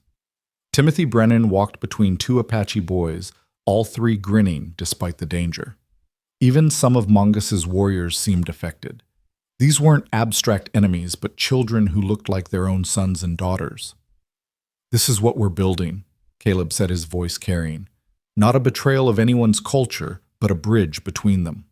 Manga sat silent on his horse for a long moment. Then without a word he turned and rode away. Most of his warriors followed, but a handful remained dismounting. "We would learn more about this bridge," one said simply. That night, as the settlement celebrated survival and the possibility of new allies, Caleb found himself on the roof of his cabin with Naya watching the stars. "We're really doing this," she said wonderingly. "Building something new. It's just the beginning. 6 months to prove it can work, then a lifetime to make it thrive." "A lifetime," she repeated, then turned to him. "Caleb, I want that lifetime to be official, not just by Apache custom, but by your law too. Are you proposing to me?" "Someone has to. You're too proper to propose to a giant Apache woman who could break you in half." He laughed, pulling her close. "Yes, absolutely yes." The wedding, when it came 2 weeks later, was unlike anything the territory had ever seen. Reverend Walsh performed the Christian ceremony, while Sheila conducted Apache rituals. Tala stood as Naya's witness, Karuk as Caleb's. The crowd included settlers, Apache federal officials, and reporters who would spread the story across the nation. Margaret Brennan attended despite her husband's threats. Mrs. Walsh organized the reception. Even Judge Harrison made a speech about the legal precedent of love transcending law. But it was Ayanna who provided the moment everyone would remember. She sang an old Apache song about 2 stars from different constellations finding each other against all odds, creating new light in the darkness. Her voice, pure and strong, carried across the desert, and for those few minutes, there was no Apache or white, no us or them, just people sharing in the celebration of love. As the celebration continued into the night, Caleb and Naya stole away to the hill overlooking the settlement. Below them, Apache and white danced separate styles, beginning to merge into something new. "Your father would be proud," Caleb said softly. "He would be furious," Naya corrected, but she was smiling through her tears. "But also deep inside where he hid his heart, yes, proud. We're doing what he couldn't, finding a way forward that doesn't require choosing sides. There will be more challenges. Brennan won't give up. Other bands won't accept this. The government could still shut us down. Then we face them together." She took his hand, her massive fingers intertwining with his. "That's what marriage means, doesn't it? Facing the world together, no matter what comes." A month into their provisional period, progress was undeniable. The irrigated fields were producing crops. The Apache craft work was being sold as far as California. Tala's school had 20 students, with more arriving weekly. But success brought new problems. Thomas Brennan had been building a coalition of opposition, spreading rumors that the settlement was planning an uprising. He'd found allies among military hardliners who saw any Apache autonomy as a threat. When peaceful opposition failed to shut down the settlement, darker methods emerged. Water sources were poisoned, forcing the settlement to post guards. Crops were burned in night raids by masked riders. One of the Apache children was attacked while gathering herbs, saved only by Timothy Brennan's screaming alert that brought adults running. The breaking point came when Margaret Brennan was found beaten nearly to death on the road between town and the settlement. The message was clear: support the settlement and pay the price. "We know who did this," Karuk said grimly as Margaret lay unconscious in the settlement's makeshift medical tent. "Let me handle it as Apache would." "No," Caleb said firmly. "We handle this legally, or we become what they say we are." But the law seemed impotent. Brennan had alibis. His supporters backed him. Judge Harrison's hands were tied without proof. It was Goyath who provided an unexpected solution. In Apache tradition, when words fail, we have trial by challenge. Not combat, but challenge. Tests of skill, wisdom, courage. Brennan would never agree to that. He would if his honor was questioned publicly. If the challenge came not from Apache, but from you, Caleb, white man to white man with the settlement's fate in the balance. The challenge was issued in the town square with dozens of witnesses. Caleb stood before the assembled crowd and called out Brennan. "You claim this settlement threatens peace. I say you threaten it. You claim Apache cannot be trusted. I say you're the one breaking laws. So I challenge you, Thomas Brennan. 3 tests judged by neutral parties. If you win, I'll abandon the settlement. If I win, you cease all opposition and leave the territory." Brennan's face was purple with rage, but the crowd was watching. His own supporters were eager to see him put the Apache lover in his place. "What tests?" he demanded. "Marksmanship for the soldier's skill, horsemanship for the frontiersman's pride, and wisdom for the leader's judgment.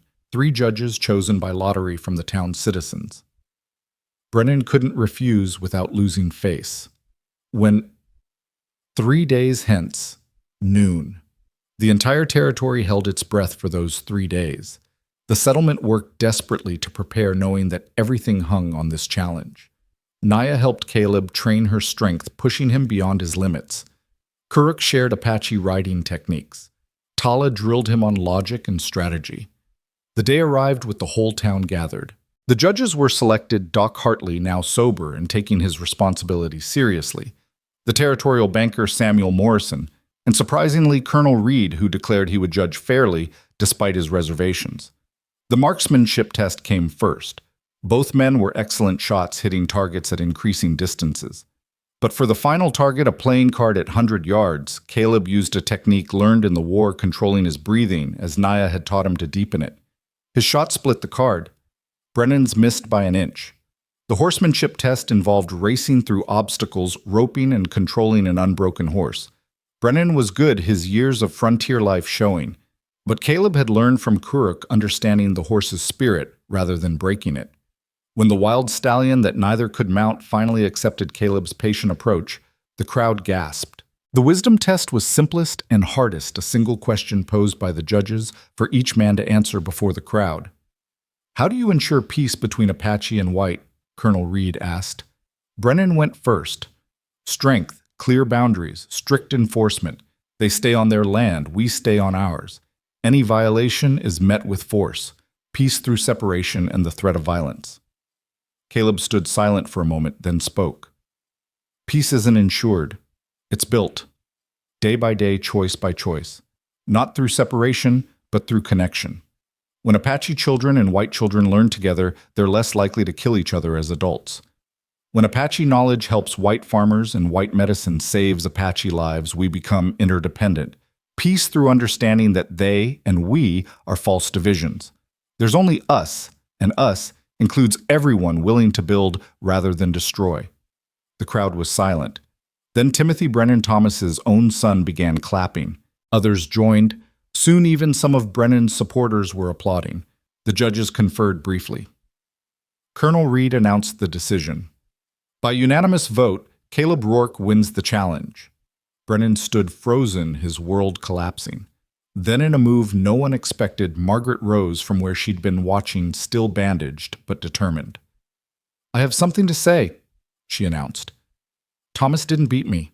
I fell from my horse spooked by a snake, but I let people think he did because I wanted him to feel what he's put others through: false accusation, presumed guilt."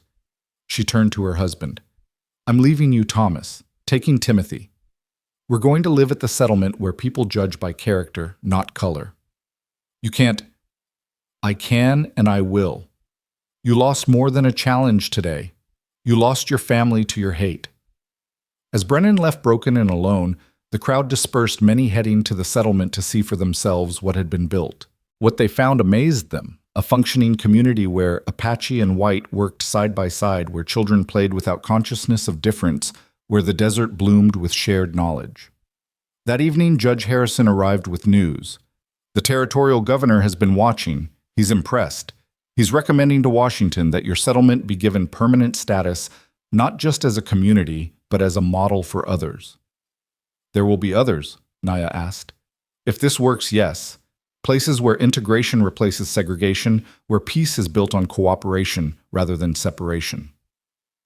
As night fell, the settlement celebrated not just victory, but possibility. Around fires, stories were shared, Apache legends and frontier tales mixing into new narratives. Music played, Apache drums and settler fiddles finding unexpected harmony. Caleb stood with Naya watching Tala teach a group of mixed children a traditional Apache dance, while Margaret Brennan and Mrs. Walsh prepared food using recipes from both cultures. Kuruk was showing Goyath and some younger warriors how to work with the settlers on expanding irrigation. "We did it," Naya said softly. We started it, Caleb corrected. The real work is just beginning. Making this last, making it grow, dealing with those who'll still oppose us. But we've proven it's possible. Yes, he agreed, pulling her close. We've proven that love is stronger than hate, that building together is better than destroying apart. 6 months later, when the provisional period ended, the settlement had grown to nearly 200 people. The official ceremony granting permanent status was attended by officials from Washington, chiefs from multiple Apache bands, and settlers from across the territory. But the real celebration came that evening when Naya told Caleb she was pregnant. The first child of their union who would be neither Apache nor white, but something new, something that embodied the hope of their grand experiment. As they stood together looking out over their thriving community, Caleb thought about the journey from that storm-soaked morning when he'd found 2 giant Apache women in his yard. Every choice since then had led to this, a place where impossible became possible, where enemy became family, where love conquered fear. "What are you thinking?" Naya asked. "That your father was wrong about one thing.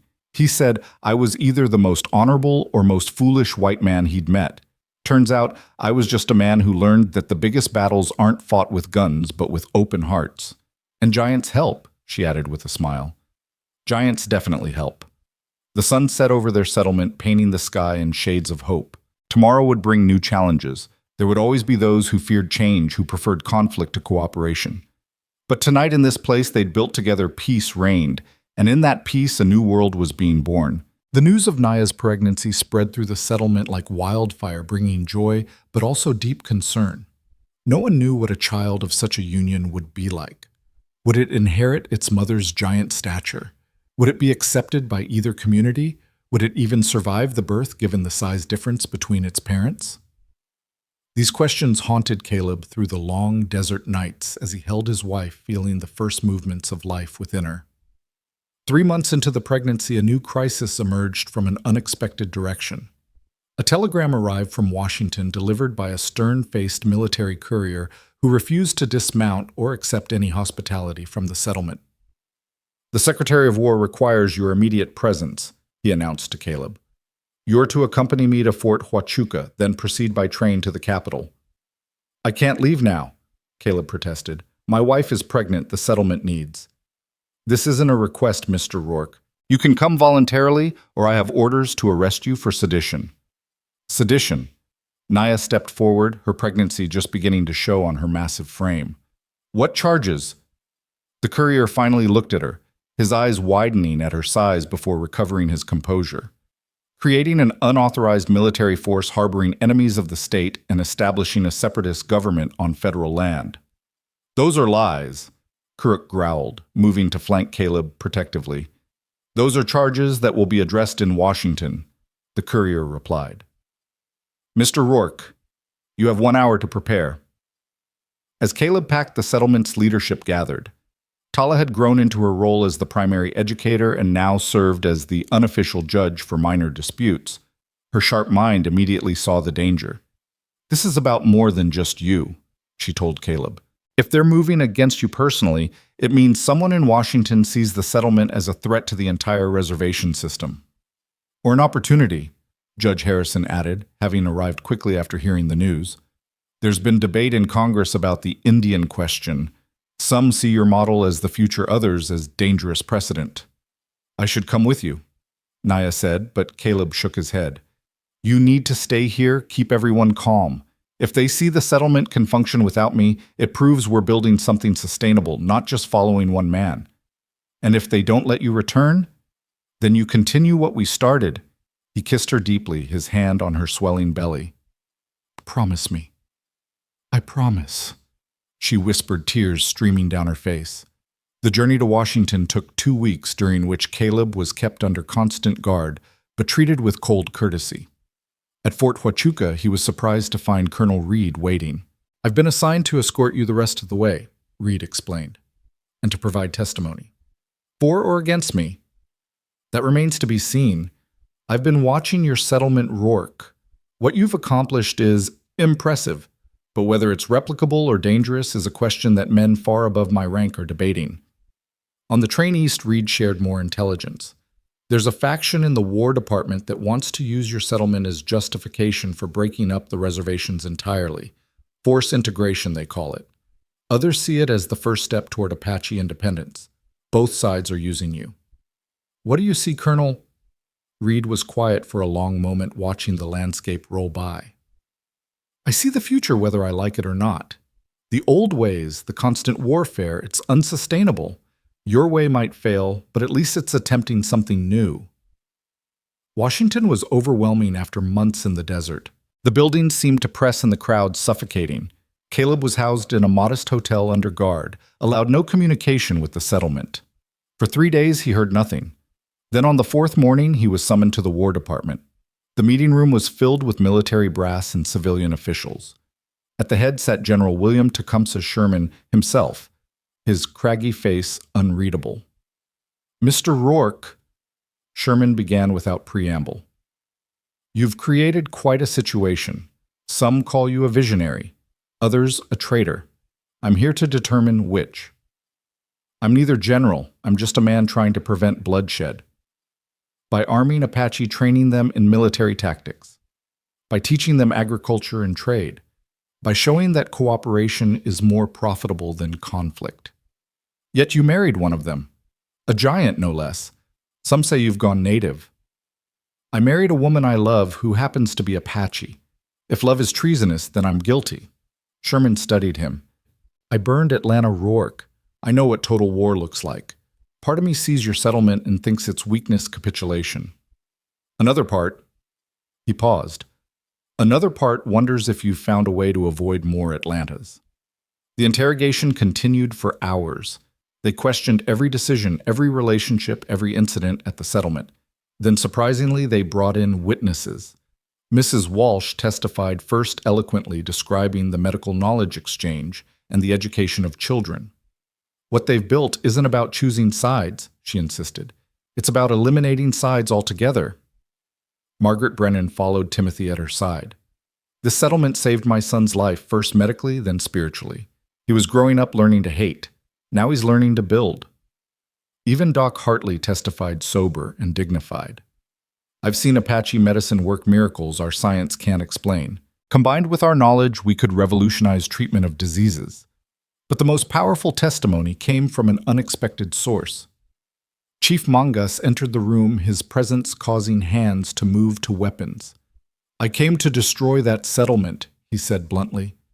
I saw it as betrayal of Apache ways, but I've watched for 6 months. My own warriors are asking to join, not because they're weak, but because they see strength in unity. If an old war chief like me can see this, perhaps Washington can too.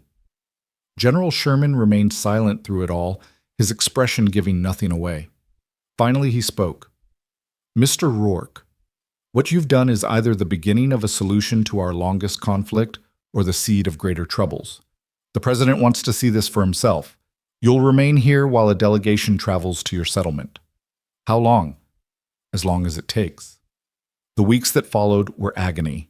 Caleb was kept in comfortable confinement, allowed books and newspapers, but no communication with home. He read about growing tensions in the territory, about raids by war bands opposed to peace, about settlers demanding the settlement be disbanded.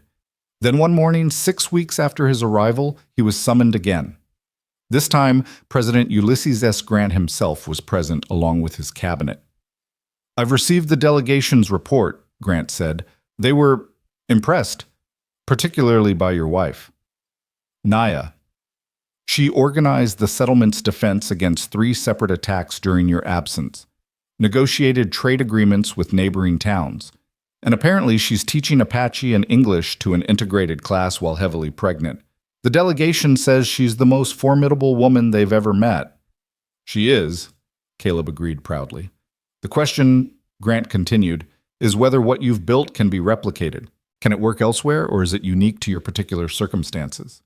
There's only one way to find out, Mr. President. Grant nodded slowly. That's what I've concluded. We're establishing a new federal program, the Integration Initiative. Your settlement will be the model. You'll return with federal backing resources and protection, but also with responsibility. If this fails, if it erupts into violence, the consequences will be severe. I understand. Do you... We're gambling the future of Indian relations on your experiment. There are many who want you to fail on both sides. Then we'll have to succeed despite them. The return journey was different.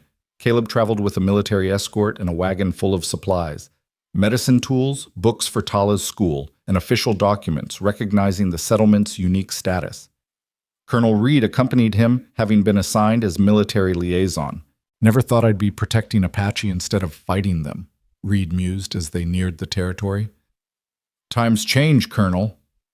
Indeed they do. As they approached the settlement, Caleb's heart raced. 7 weeks he'd been gone. 7 weeks of not knowing if Naya was safe, if their child lived, if the settlement survived. Then he saw her standing at the entrance, her pregnancy now unmistakable, her massive frame silhouetted against the setting sun. She didn't run, she couldn't in her condition, but her face when she saw him was everything. You came back, she breathed as he embraced her or tried to give in her size and condition. I'll always come back.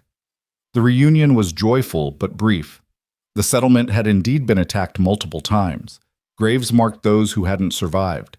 But they'd held, and more surprisingly, they'd grown. New faces, both Apache and white, had joined during his absence. That evening, the leadership gathered to hear about Washington. When Caleb explained the federal backing, reactions were mixed. Government help means government control, Goyath warned. He'd become the settlement's primary military strategist, training both Apache and settlers in defense. But it also means resources, Tala countered. Medicine for the children, books for the school, tools for building. And protection, Colonel Reed added. My garrison will ensure no large-scale attacks. Your soldiers won't accept protecting Apache, Kuruk said bluntly. They'll follow orders, Reed replied, and maybe like me, they'll learn there's honor in building peace, not just winning wars. The federal resources transformed the settlement over the following weeks. A proper schoolhouse was built with Tala officially appointed as headmistress. A medical clinic was established combining Apache and American healing methods.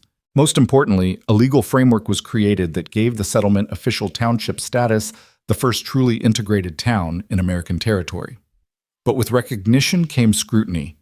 Journalists arrived from across the nation, some sympathetic, others looking for scandal. The story of Caleb and Naya's marriage became national news with editorial cartoons both celebrating and mocking their union. One evening, as Naya struggled with increasingly difficult pregnancy symptoms, a familiar figure appeared at their door. Ayana, now 15 and having grown taller, though still normally proportioned, had come to help her sister. Father would have wanted me here, she said simply when asked about defying her band's prohibition on contact. You could be exiled for this, Naya warned. Then I'll live here. Someone needs to help deliver this baby, and I've been studying with our healers. Her presence was a blessing. As Naya's pregnancy progressed, it became clear the birth would be challenging. The baby was large, even for Naya's giant frame, and positioned awkwardly. Doc Hartley, working with Apache midwives, prepared for every possibility. Meanwhile, the settlement faced a new challenge. Other Apache bands and white towns were sending delegations wanting to establish similar communities. But not all were genuine. Some sought to infiltrate and sabotage others to steal resources. It was Timothy Brennan, now 12, and one of Tala's best students who uncovered the most serious threat. He overheard 2 new arrivals speaking in code about poisoning the water supply during the upcoming harvest festival. They said something about proving integration leads to death, he reported to Caleb and Kuruk. The conspirators were caught revealing a larger plot funded by railway companies who wanted the land for new routes. Colonel Reed's interrogation uncovered connections reaching to Congress itself. There are those who profit from conflict, Reed explained to the assembled settlement. Peace threatens their interests.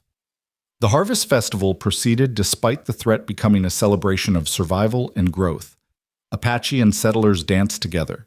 Their children performed songs in both languages, and the bounty of their combined agricultural techniques was shared with neighboring communities.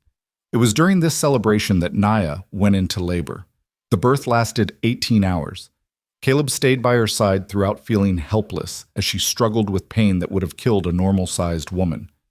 Ayana and Doc Hartley worked together, combining techniques from both cultures. The baby's too large, Hartley whispered to Caleb during a brief respite. Even for her. What are you saying? I'm saying you might have to choose, her or the child. No, Caleb said firmly. We save both. Ayana overheard and pulled Caleb aside. There's an Apache technique dangerous but possible. It requires absolute trust between mother and those attending. The mother must consciously control muscles most don't know they have. Can Naya do it? She's the strongest person I know. If anyone can, she can. The final hours were epic. Naya, guided by Ayana's voice and ancient knowledge, performed feats of bodily control that seemed impossible. The entire settlement held vigil outside Apache and White, praying to their respective deities. As dawn broke, a cry pierced the air, not Naya's, but a baby's. Caleb held his son for the first time, a perfect blend of his parents. The child was larger than normal, but not giant, with his mother's dark eyes and his father's stubborn chin. He's beautiful, Naya whispered, exhausted but alive. He's hope, Ayana said, the first of a new generation that belongs fully to both worlds. They named him Samuel Nahuel Rourke, honoring both cultures and his complicated heritage. The settlement celebrated for 3 days, seeing in this child the future they were building, but that future faced immediate challenges. Word of the birth spread, and with it came both support and condemnation.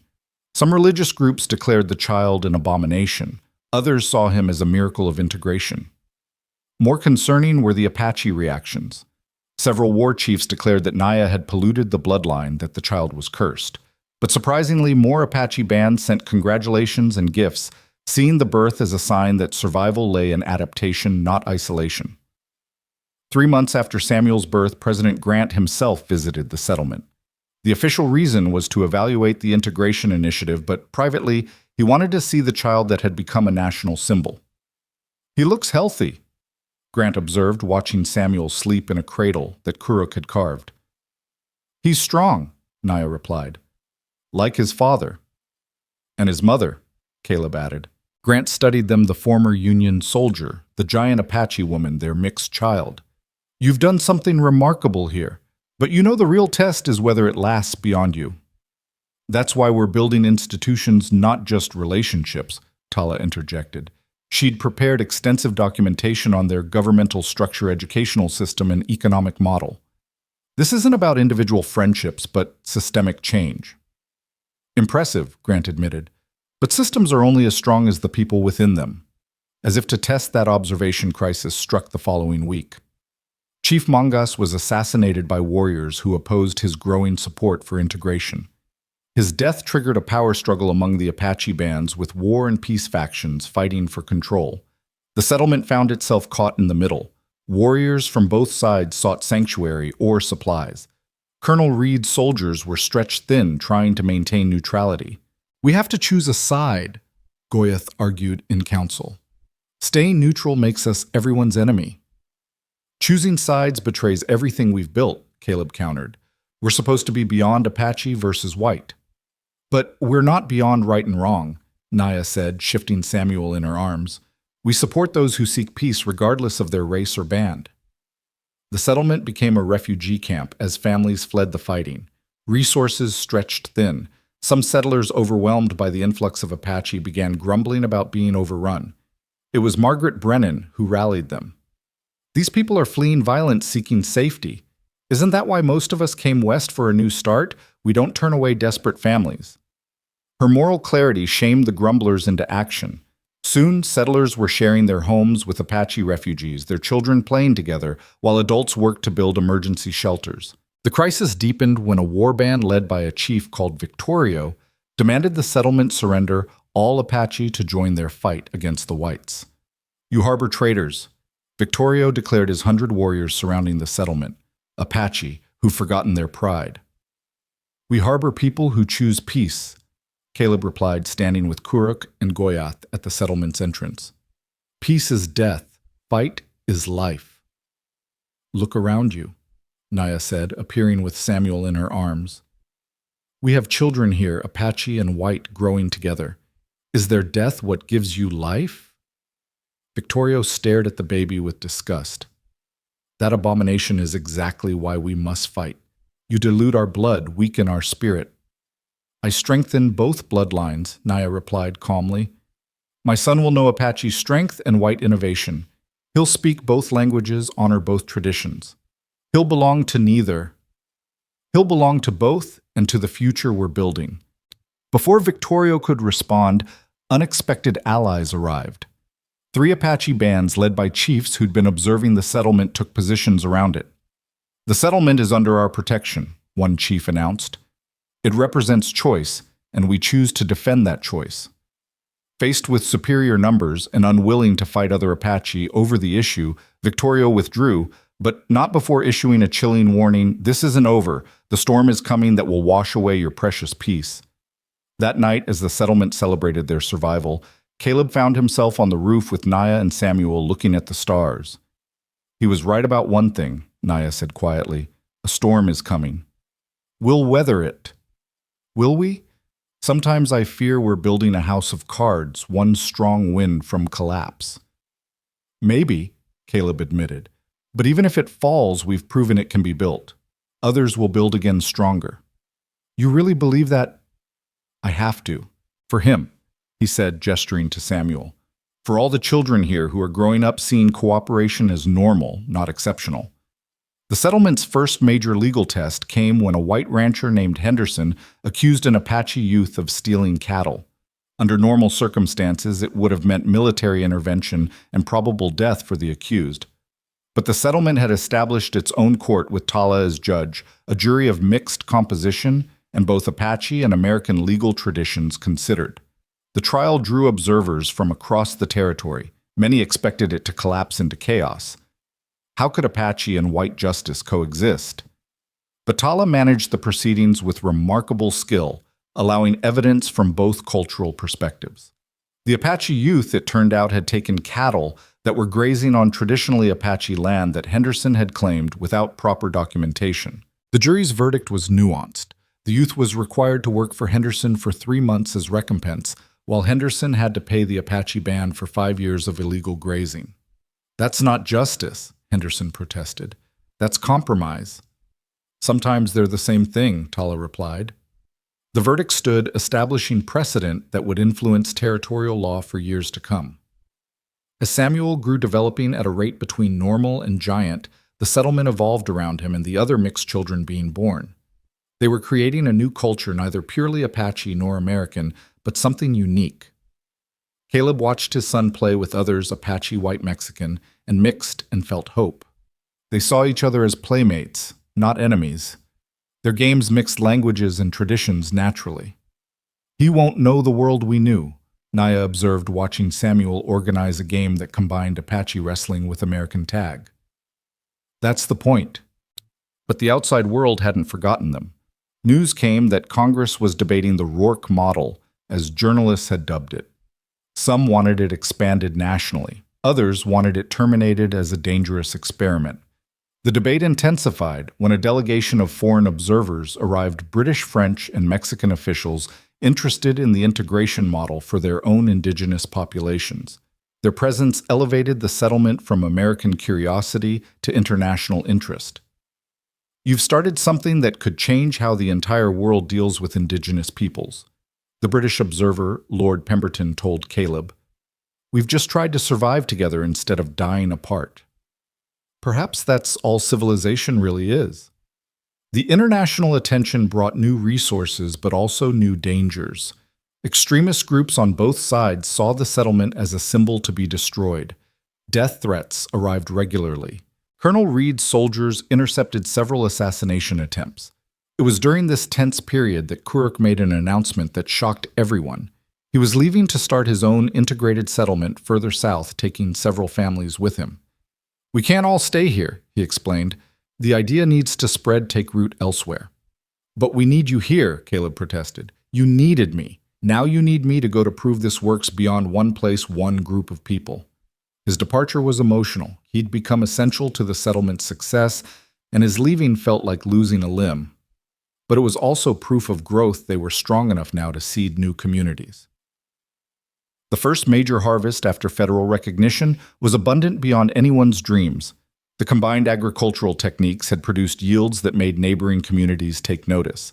The settlement hosted a market day inviting everyone regardless of race or affiliation. It was during this market that Thomas Brennan returned. He was a shadow of his former self, thin and hollow-eyed, his hatred having consumed him from within.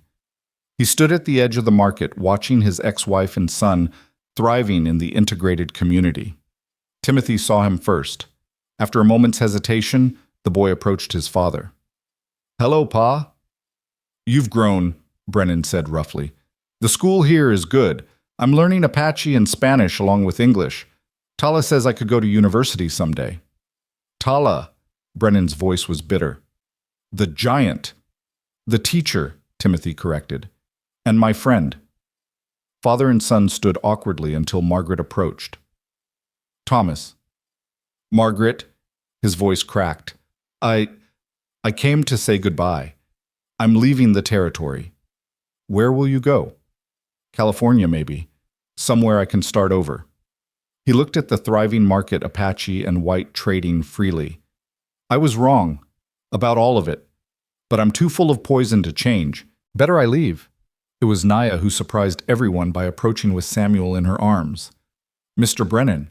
He flinched at her size even after all this time. But then he looked at Samuel, this impossible child who represented everything he'd fought against. "He has kind eyes," Brennan said finally. "Like his father." "And his mother's strength," Caleb added, joining them. Brennan met Caleb's gaze. "Take care of them. All of them. You're doing something I couldn't, building instead of destroying." He left that afternoon, and though few mourned his departure, there was something sad about a man so broken by his own hatred that he couldn't heal even when surrounded by proof of a better way. As summer turned to fall, the settlement received word that President Grant wanted to address Congress about expanding the integration initiative nationally. The settlement was to send representatives to testify. "You should go," Naya told Caleb. "You started this." "We started this. You should come too." "Samuel's too young for such a journey, and the settlement needs one of us here." In the end, Caleb traveled with Tala and Goyeth, the soldier, the teacher, and the warrior turned peacekeeper. Their testimony to Congress would determine whether their experiment became national policy or remained an isolated anomaly. The night before they left, the settlement held a ceremony. Apache and Christian blessings were given. Children sang songs in multiple languages.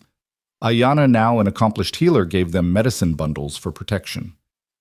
"Come back to us," Naya whispered to Caleb. "Both of you," she added, touching her belly where their second child grew. "Another?" Caleb asked, joy mixing with concern. "Another bridge between worlds," she confirmed. As their wagon rolled toward the railroad, Caleb looked back at the settlement, no longer just a desperate experiment, but a thriving community. Smoke rose from chimneys of Apache and white homes. Children played in the integrated schoolyard. The irrigated fields stretched green into the desert. They'd proven it could work. Now they had to convince a nation. The train journey east gave Caleb time to prepare his arguments. But it was Tala who provided the crucial insight as they crossed into Kansas. She'd been reading the newspapers from various cities, her sharp mind analyzing the political currents. "They don't care about morality or justice," she said bluntly, setting aside the Chicago Tribune. "Congress cares about money and votes. We need to speak their language." "The settlement barely breaks even," Goyeth pointed out. "What money can we show them?" "The money we save them," Tala replied. "Every peaceful Apache is one less warrior requiring military suppression. Every integrated community is a trading post instead of a battleground. War is expensive. Peace is profitable." She was right, and Caleb restructured his entire presentation around economic arguments. By the time they reached Washington, they had detailed cost analyses showing how integration could save the government millions in military expenditures while opening new markets for trade. The capital was even more tense than during Caleb's previous visit. The Indian Wars had escalated in other territories, with Custer's campaigns making headlines. Their small delegation seemed insignificant against the machinery of government grinding toward total subjugation of native peoples. They were housed in a boarding house near the capital under light guard, more for their protection than surveillance. The first night they were summoned to a private dinner with several congressmen arranged by President Grant himself. "Gentlemen, Miss Tala," Senator James Doolittle began his manner patronizing. "What you've accomplished is admirable in its small way, but surely you understand it can't scale to national policy. Why not? Tala challenged her massive frame, making the senator step back despite the dinner table between them. Because, well, the racial characteristics. You mean because I'm large, Tala interrupted. Senator, I'm teaching your language to Apache children and our language to white children. My size hasn't prevented me from educating minds. That's not what I... Or perhaps you mean our supposed savage nature, Goyeth interjected, his English heavily accented but clear. I was war chief, killed many whites. Now I teach them to defend alongside Apache. Which nature is true, the warrior or the teacher both? People are complex, Senator. The dinner continued with similar exchanges. The congressman gradually realizing these weren't simple natives to be patronized but sophisticated advocates for their cause. When Caleb presented the economic argument, several legislators leaned forward with interest. You're saying integration would save us the cost of maintaining military presence? Congressman William Wheeler asked. I'm saying it would transform that presence from occupation to cooperation, Caleb replied. Colonel Reed's garrison at our settlement has become a training ground for joint defense. Apache scouts working with American soldiers, each teaching the other. Until they turn on us, another congressman muttered. Like southern states turned on the Union, Caleb shot back. Betrayal isn't racial, gentlemen. It's human. But so is cooperation when given proper incentive. The formal hearing was scheduled for 3 days hence. In the interim, they were taken on tours meant to impress them with American power, military parades, industrial exhibitions, monuments to progress. The message was clear. Resistance was futile, assimilation inevitable. But Tala saw it differently. They're afraid, she told Caleb as they stood before the half-completed Washington Monument. All this display of power is fear that their way of life is as fragile as ours. On the morning of the hearing, disturbing news arrived from the territory. The settlement had been attacked by Victorio's war band. The telegram was brief: attack repelled, casualties moderate, Naya and Samuel safe, come home soon. Caleb's hands shook as he read it. Every instinct screamed to abandon the hearing and return immediately. But Goyeth gripped his shoulder. She's strong. The settlement is strong. We finish this or their sacrifice means nothing. The hearing room was packed with reporters, officials, and curious citizens. At the head table sat the Committee on Indian Affairs, their faces ranging from hostile to skeptical.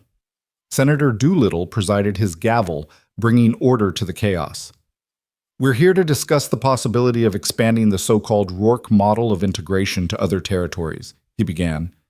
Mr. Rourke, you may present your case. Caleb stood, forcing himself to focus, despite worry for his family. Senators, representatives, what we propose isn't just about Apache and white. It's about the future of American expansion. Will it be built on blood or on cooperation? He presented the economic arguments, the testimonials from settlers who'd initially opposed but now supported integration.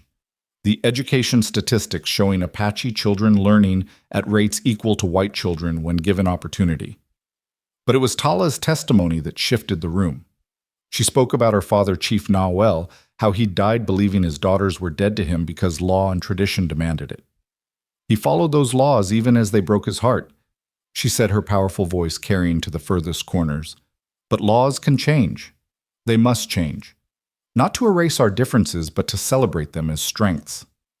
You speak well for an Indian, one congressman said condescendingly.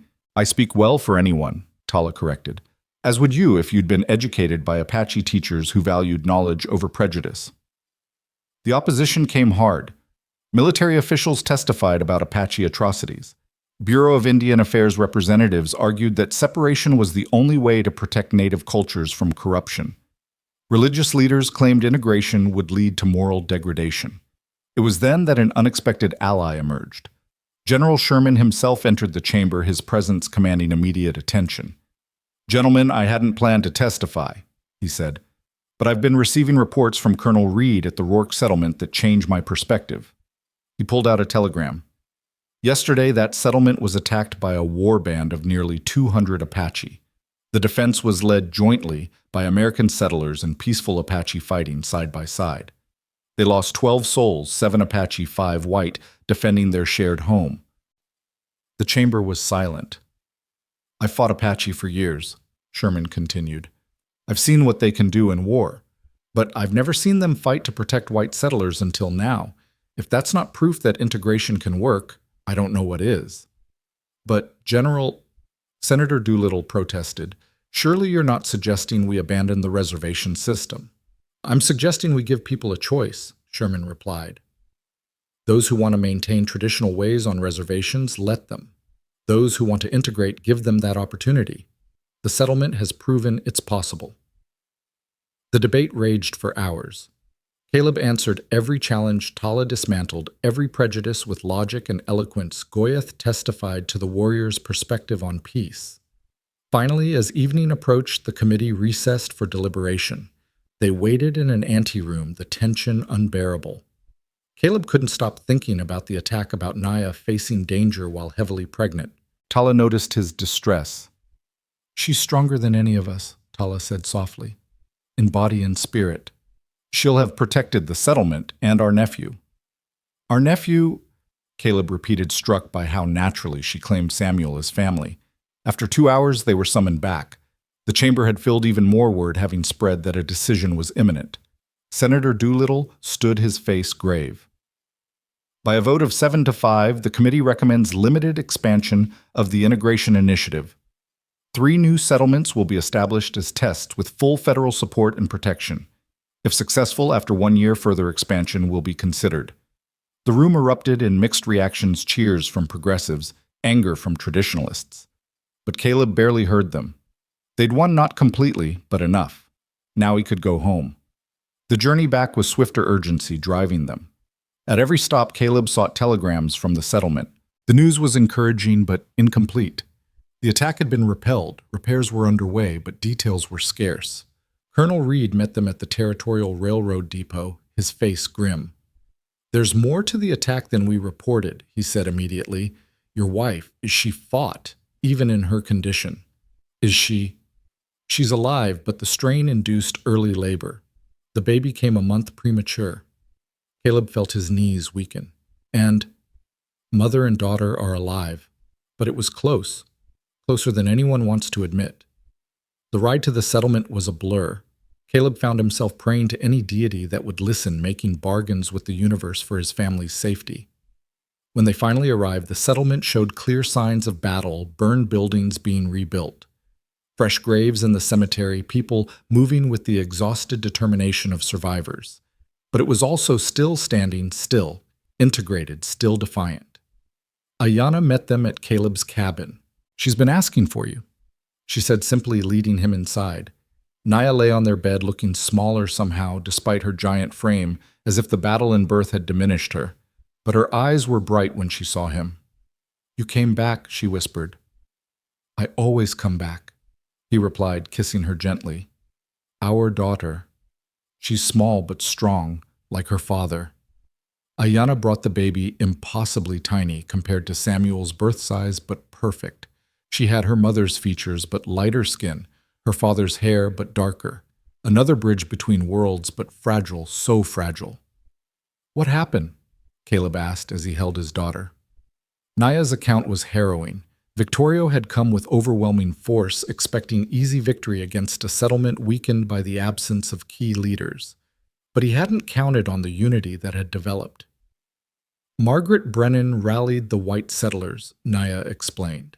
"Said anyone who abandoned their Apache neighbors was no better than her ex-husband. And Sheila, my mother, she organized the Apache families. Between them, they created a defense that would have made generals proud." The battle had raged for 6 hours. When Victorio's warriors broke through the outer defenses, Naya herself had taken up arms, her giant strength allowing her to wield weapons others couldn't lift. The sight of a heavily pregnant giant woman standing between the attackers and the children had given even hardened warriors pause. "But the strain," she admitted, touching her now smaller belly. "The baby came that night. Ayanna and Doc Hartley, they saved us both." "You shouldn't have fought." "I shouldn't have had to, but that's not the world we live in yet." They named the baby Hope, both for what she represented and what they needed. The settlement's successful defense became legend throughout the territory. Stories spread of Apache and white standing together, of women like Margaret and Shyla leading when men fell, of children carrying ammunition to defenders regardless of race. But most powerful was the story of Naya, the giant woman who fought while in labor, protecting a dream of unity. Victorio's attack had achieved the opposite of his intention. Instead of destroying the settlement, it had proven its strength. More families, both Apache and white, requested permission to join. The 3 new settlements authorized by Congress had no shortage of volunteers. Kuruk returned for the Celebration of Hope's naming ceremony, bringing news from his own settlement. "It's working," he said simply. "Slowly with problems, but it's working. Apache and Mexican and white all building together. Any attacks?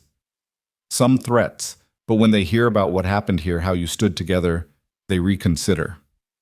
The naming ceremony itself was unprecedented. Reverend Walsh and Shyla jointly presided, Christian and Apache traditions blending into something new. Hope was presented to both communities not as Apache or white, but as a child of the settlement belonging to all. It was during this ceremony that unexpected visitors arrived. A delegation from the Navajo traditional enemies of the Apache had come to observe. "We hear Apache and white live as one here," their leader, a elder named Hastian Nez, said. "We come to see if old enemies can become new allies." "All are welcome who come in peace," Caleb replied. The Navajo stayed for a week observing everything. They watched Apache and white children play together, attended Tala's integrated classes, saw the combined agricultural techniques. When they left, it was with plans to establish their own integrated settlement. "We're changing the world," Tala said one evening as Caleb and Naya watched the sunset from the hill above the settlement. Hope slept in Naya's arms while Samuel played with other children below. "Or the world is changing us," Naya suggested.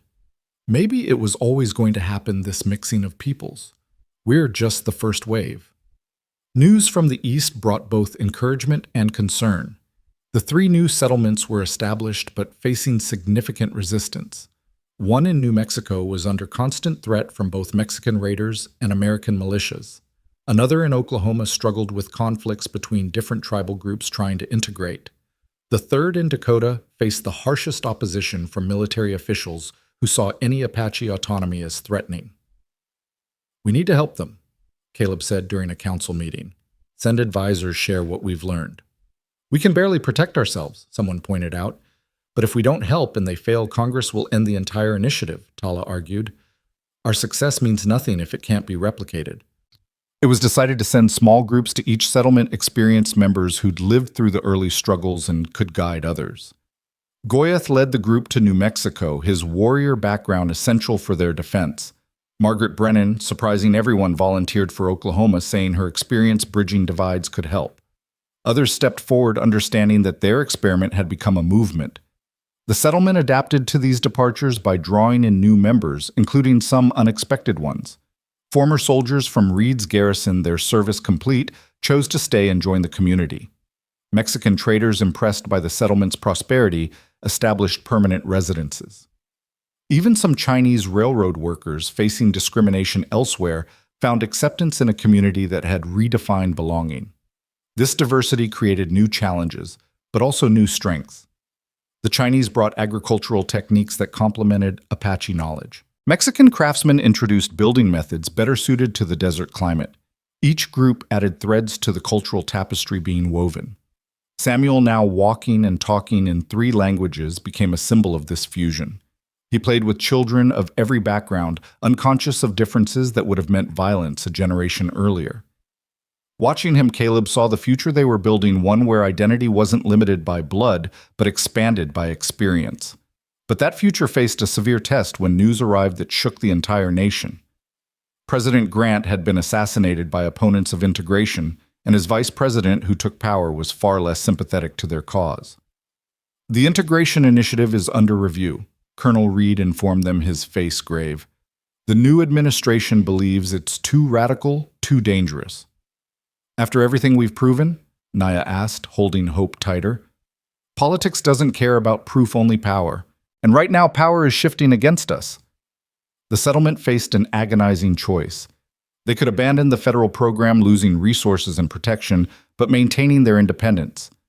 Or they could fight politically, sending representatives to Washington to defend their achievements.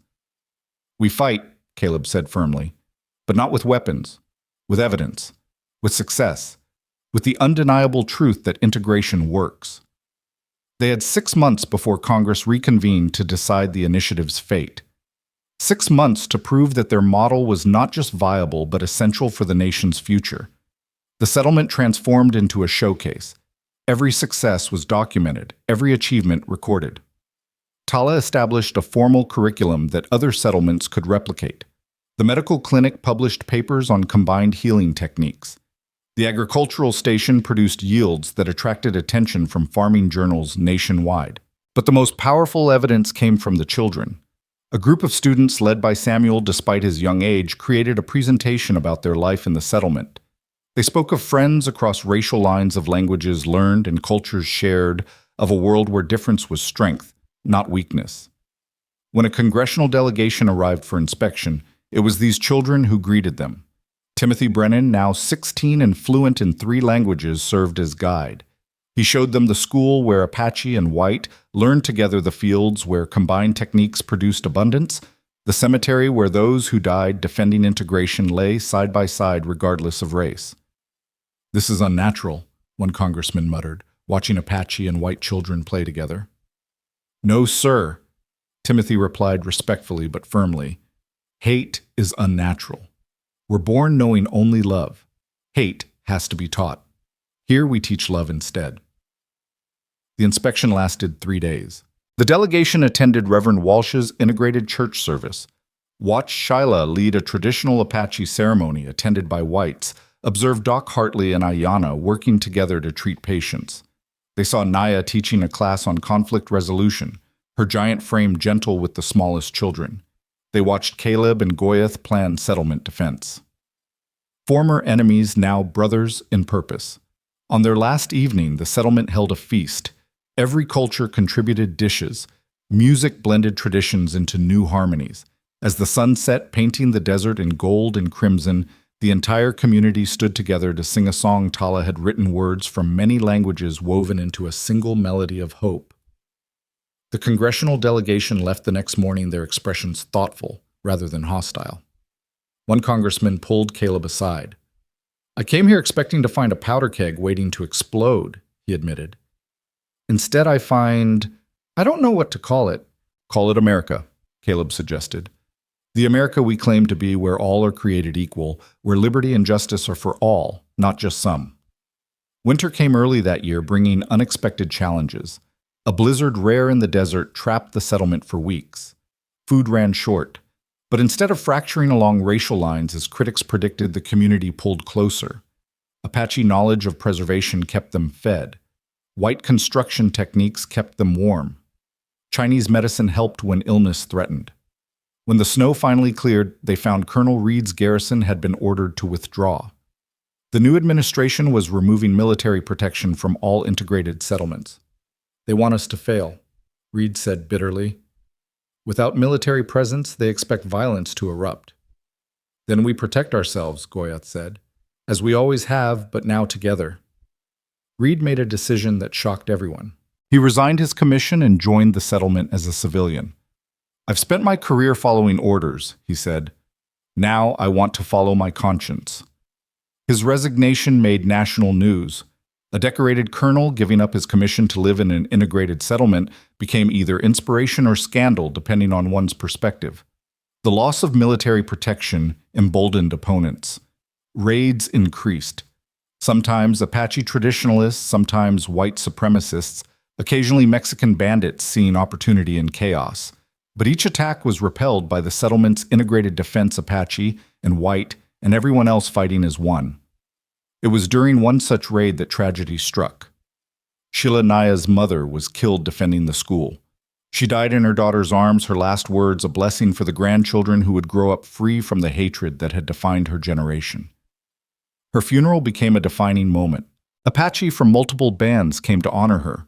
White settlers who'd initially feared her wept at her grave. The entire settlement mourned together, their grief transcending any divisions. She died for the future, Naya said at the service, hope in her arms and Samuel at her side. Not Apache future or white future, but our future. Together. Spring brought unexpected hope. The other integrated settlements had survived their trials. The New Mexico settlement had forged an alliance with Mexican communities.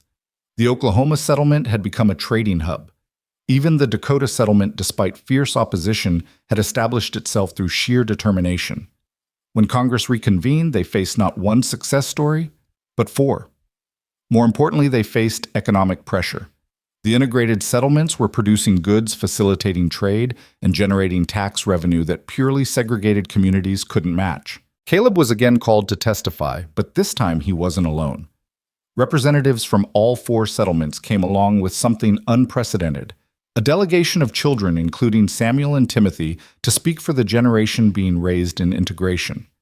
The hearing was contentious. Opponents brought every argument: racial purity, cultural preservation, security concerns. But for each argument, the settlements had a counterexample. For racial purity, they showed healthy, thriving, mixed children. For cultural preservation, they demonstrated how integration actually saved traditions by sharing them. For security, they presented statistics showing integrated settlements had lower violence rates than segregated ones. It was Samuel, barely 4 years old, but articulate beyond his years, who provided the moment that swayed hearts. When asked if he was Apache or white, he answered simply, "I'm both. Like America is both. Many peoples, one nation." The vote was closer than anyone liked. A single senator's change of heart made the difference. But the integration initiative was not just continued, but expanded. 10 new settlements were authorized with full federal support. The journey home was triumphant, but Caleb knew the real work was just beginning. Each new settlement would face the same challenges they had, would need the same determination to succeed. Back at the settlement, now officially named Unity, Arizona, life continued its complex rhythm. Hope was walking her first steps from her Apache grandmother's sister to her white grandfather figure, Reverend Walsh. Samuel started formal schooling, his quick mind absorbing everything Tala taught. New families arrived weekly, drawn by the promise of something different. Not utopia, the settlement was honest about its struggles, but possibility. The chance to be part of something transformative. One evening, as Caleb and Naya sat on their porch watching their children play with others in the dusty street, she asked, "Do you ever regret it?" "That morning you found us." "Never," he answered without hesitation. "That morning changed everything, gave me purpose, gave me you, gave me them." He gestured to their children. "Gave the world something new," she added. "Maybe. Or maybe reminded the world of something old, that we're all human, all connected, all capable of choosing love over hate." A dust cloud on the horizon announced new arrivals. Every sunset brought them now people seeking a different path, a new way of being American that included rather than excluded. As they stood to greet the newcomers, Caleb thought about the journey from that storm-soaked morning to this moment. They'd proven the impossible was possible. They'd shown that giant Apache women and Union soldiers, chiefs' daughters, and ranchers, warriors, and teachers could build something together that none could build alone. The sun set behind them, painting the desert in shades of transformation. Tomorrow would bring new challenges. There would always be those who feared change, who preferred conflict to cooperation. But tonight in this place, they'd carved from impossibility, peace reigned. And in that peace, two peoples were becoming one people, not through conquest or submission, but through choice. The choice to see each other as human, the choice to build rather than destroy. The choice that Caleb had made that morning when he'd seen fear instead of threat in Naya's eyes. The newcomers that evening brought disturbing news from the southern territories. Kuruk's settlement had been destroyed not by Apache or white extremists, but by Mexican revolutionary forces who saw any American-aligned community as a threat. Kuruk himself had survived, but arrived wounded, carrying 2 orphaned children, one Apache, one Mexican whom he'd saved from the flames. "They came at dawn," he told the gathered council, his massive frame diminished by exhaustion and grief. "We fought, but they had artillery. Modern weapons supplied by someone who wanted us to fail." "Who?" Caleb demanded. "Does it matter? There are many who profit from chaos, Arms dealers, land speculators, those who need racial hatred to maintain their power. Karuk looked at the children sleeping in his arms. 43 dead. Apache white Mexican. They didn't discriminate in their slaughter. The destruction of Karuk's settlement sent shockwaves through all integrated communities. If one could fall so completely, what did that mean for the others? Fear began to creep in where hope had flourished. It was Tala who proposed the radical solution. We can't stand alone anymore. The settlements need formal connection, mutual defense agreements, shared resources. You're talking about a confederation, Colonel Reed said thoughtfully. That's politically dangerous. It could be seen as secession. Or as evolution, Tala countered. Not leaving America, but showing America what it could become. The debate raged through the night. By dawn, they'd drafted a document, the Charter of Unity, that would bind the integrated settlements in mutual support while maintaining loyalty to the United States. It was a delicate balance, one that would require careful navigation of both federal law and tribal traditions. Writers were sent to the other settlements with the proposal. While they waited for responses, Unity prepared for the possibility of retaliation. Goyath and Reed worked together training an integrated militia. Margaret Brennan organized supply networks with sympathetic towns. Ayana established medical stations throughout the settlement. It was during these preparations that Naya made a startling announcement. I'm pregnant again. Caleb's joy mixed with concern.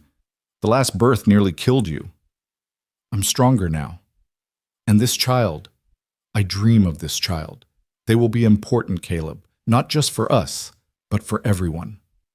Apache prophecy and pregnancy intertwined in ways that made everyone nervous, but Naya seemed serene, certain in a way that brooked no argument. Responses to the charter began arriving. The New Mexico settlement signed immediately, having barely survived recent attacks. Oklahoma hesitated, but agreed after negotiating amendments protecting tribal sovereignty. Dakota refused, fearing federal retaliation. Then came unexpected support. 3 Navajo communities requested inclusion. A group of freed slaves from Texas, hearing of a place where race didn't determine destiny, petitioned to join. Even a community of Irish immigrants facing discrimination in eastern cities sent representatives. We're becoming something bigger than we imagined, Caleb told Naya as they reviewed the petitions. We're becoming America's conscience, she replied, her hand on her growing belly. The part that remembers what the words all men are created equal actually mean. The federal response was swift and harsh. The Secretary of War declared the charter illegal, threatening military action against any settlement that signed it. But President Hayes, who'd replaced Grant's successor, was more cautious. Send negotiators, he ordered.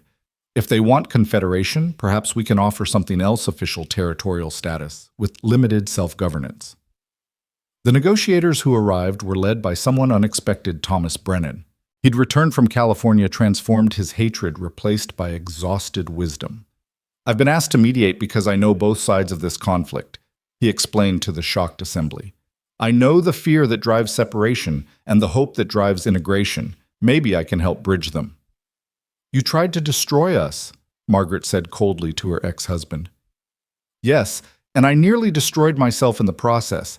Let me try to build something for once. The negotiations were complex. Brennan proved surprisingly effective understanding the language and fears of both federal officials and settlement leaders. He proposed a compromise: the settlements would become a special territory, not quite a state, but more than disparate communities. They'd have limited self-governance, but remain under federal authority. It's not everything we want, he admitted, but it's more than anyone thought possible 5 years ago. The debate over accepting the compromise was fierce. Some, like Goyath, wanted full independence. Others, like Reed, feared any separation from federal protection. It was Samuel, now 5 and wise beyond his years, who provided unexpected clarity. Why do we have to choose? He asked during a community meeting where children were present. Why can't we be both ourselves and American? It's not that simple, son, Caleb explained gently. But it is, Samuel insisted. I'm Apache and white. Hope is both. We don't choose. We just are. His words, simple and profound, shifted the debate. The settlement voted to accept the compromise with provisions for future reconsideration as America itself evolved. The signing ceremony was held at Unity with representatives from all participating settlements. President Hayes himself attended the first sitting president to visit an integrated settlement. The moment when he shook hands with Naya, her giant hand engulfing his, was captured by photographers and became an iconic image of changing times. "You've done something remarkable here," Hayes told Caleb privately, "but you know there are those who will never accept it. Then we'll keep proving them wrong day by day, generation by generation." As if to underscore the point, that very night, Victorio launched his largest attack yet. 500 warriors allied with Mexican revolutionaries and white supremacist militias surrounded Unity.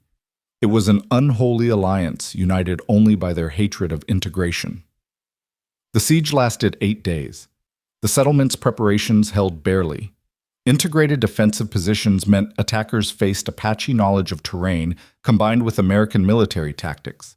Children as young as 10 carried water and ammunition unconscious of the racial lines their actions crossed. On the 5th day, when ammunition ran low and hope dimmer, unexpected salvation arrived. The Dakota settlement, despite refusing the charter, sent warriors. Navajo fighters appeared from the north. Even a company of Buffalo Soldiers' African-American cavalry arrived with supplies and reinforcements. "We heard Unity was under attack," their sergeant explained. "Figured if anyone understood fighting for a place to belong, it'd be us." The alliance of defenders was unprecedented: Apache, white, Mexican, Navajo, African-American, Chinese, Irish. They fought not for race or nation, but for an idea that different peoples could choose to live as one. On the 8th dawn, Victorio's alliance shattered. The Mexican revolutionaries, seeing the diversity of defenders, began questioning why they were attacking people seeking the same freedom they claimed to want. The white supremacists, outnumbered and outmaneuvered, fled. Victorio himself, wounded and bitter, retreated with his remaining warriors. Standing in the settlement center, surrounded by defenders of every conceivable background, Caleb realized they'd won more than a battle. They'd proven that Unity wasn't just a name, but a force more powerful than any hatred. The victory's cost was severe: 38 dead, over 100 wounded. Among the fallen was Reverend Walsh, who died protecting the church that had become a symbol of integrated faith. His last words, reported by those near him, were, "I see no colors in heaven." His funeral became a testament to the settlement's achievement. Apache ceremonies mixed with Christian rites. Jewish prayers from newly arrived families joined Muslim blessings from Turkish immigrants. Every faith, every tradition, every people mourned together. It was during this service that Naya went into labor. The symbolism wasn't lost on anyone: death and birth ending and beginning the cycle that drove their experiment forward. This birth was easier than the previous ones, as if the child was eager to enter the world. The baby boy was smaller than Samuel had been, but larger than hope. He had his mother's strength and his father's determination evident from his first fierce cry. They named him James Walsh Rourke, honoring the fallen reverend who'd been among the first to see beyond race. 3 children, 3 bridges, Ayana said as she helped with the delivery, each one making the path wider for those who follow. The settlement's successful defense and the birth of another mixed child became national news. Newspapers that had mocked the integration experiment now wrote admiring editorials. Politicians who'd opposed it began reconsidering. Most importantly, more communities requested information about establishing their own integrated settlements.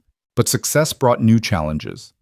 Unity had grown to over 1,000 residents, straining resources and infrastructure. Different cultural practices sometimes clashed. Apache coming-of-age ceremonies conflicted with Christian baptisms. Chinese New Year celebrations confused those unfamiliar with lunar calendars. The very diversity that strengthened them also complicated daily life. Tala, now recognized as the settlement's chief administrator, established cultural councils. Each group elected representatives to negotiate conflicts and plan shared celebrations. It was messy democracy, often inefficient, but it gave everyone a voice. "We're not trying to erase differences," she explained to a visiting journalist. "We're trying to make differences into strengths." The journalist, a skeptical woman from Boston named Helen Cartwright, had come expecting to expose the settlement as a noble failure. Instead, she found herself documenting something unprecedented. She followed Timothy Brennan, now 18 and preparing for college, as he moved seamlessly between groups, translating not just languages but cultures. She watched Hope organize games where Apache children taught white children their traditions while learning theirs in return. She observed Samuel in Tala's classroom, his questions challenging assumptions no one had thought to examine. "What you're doing here shouldn't work," Helen told Caleb one evening. "But it does." "Yes, and that terrifies people. You're proving that everything they believed about racial superiority, about the necessity of separation, is wrong." "Good. Let them be terrified. Maybe fear will make them think." Helen's series of articles published nationally brought unprecedented attention.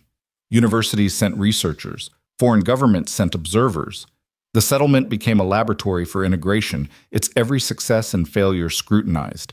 This attention proved both blessing and curse when an epidemic struck. Cholera brought by new arrivals spread quickly through the crowded settlement. Within days, dozens were sick, several dead. Critics immediately blamed integration disease spreading between races was divine punishment, they claimed. But the settlement's response proved the opposite. Ayanna and Doc Hartley, combining Apache and American medicine, developed treatment protocols that saved lives. Chinese herbs reduced fever. Mexican knowledge of desert plants provided crucial remedies.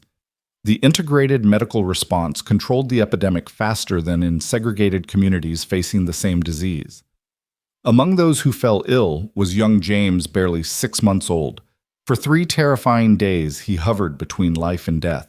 Naya never left his side, her giant frame curled protectively around his tiny body. Caleb prayed to every god he'd ever heard of, bargaining with the universe for his son's life. On the 4th dawn, James's fever broke. His eyes, when they opened, were clear and bright. The settlement's church bells rang in celebration, joined by Apache drums and Chinese gongs. Life had won again. The epidemic's aftermath brought unexpected unity. Shared suffering had bonded the community in ways prosperity couldn't. When rebuilding began, new water systems to prevent disease expanded medical facilities. Better housing, everyone contributed regardless of origin. It was during this rebuilding that Karuk made an announcement that surprised everyone. "I'm taking volunteers south. We're going to rebuild the destroyed settlement, but stronger."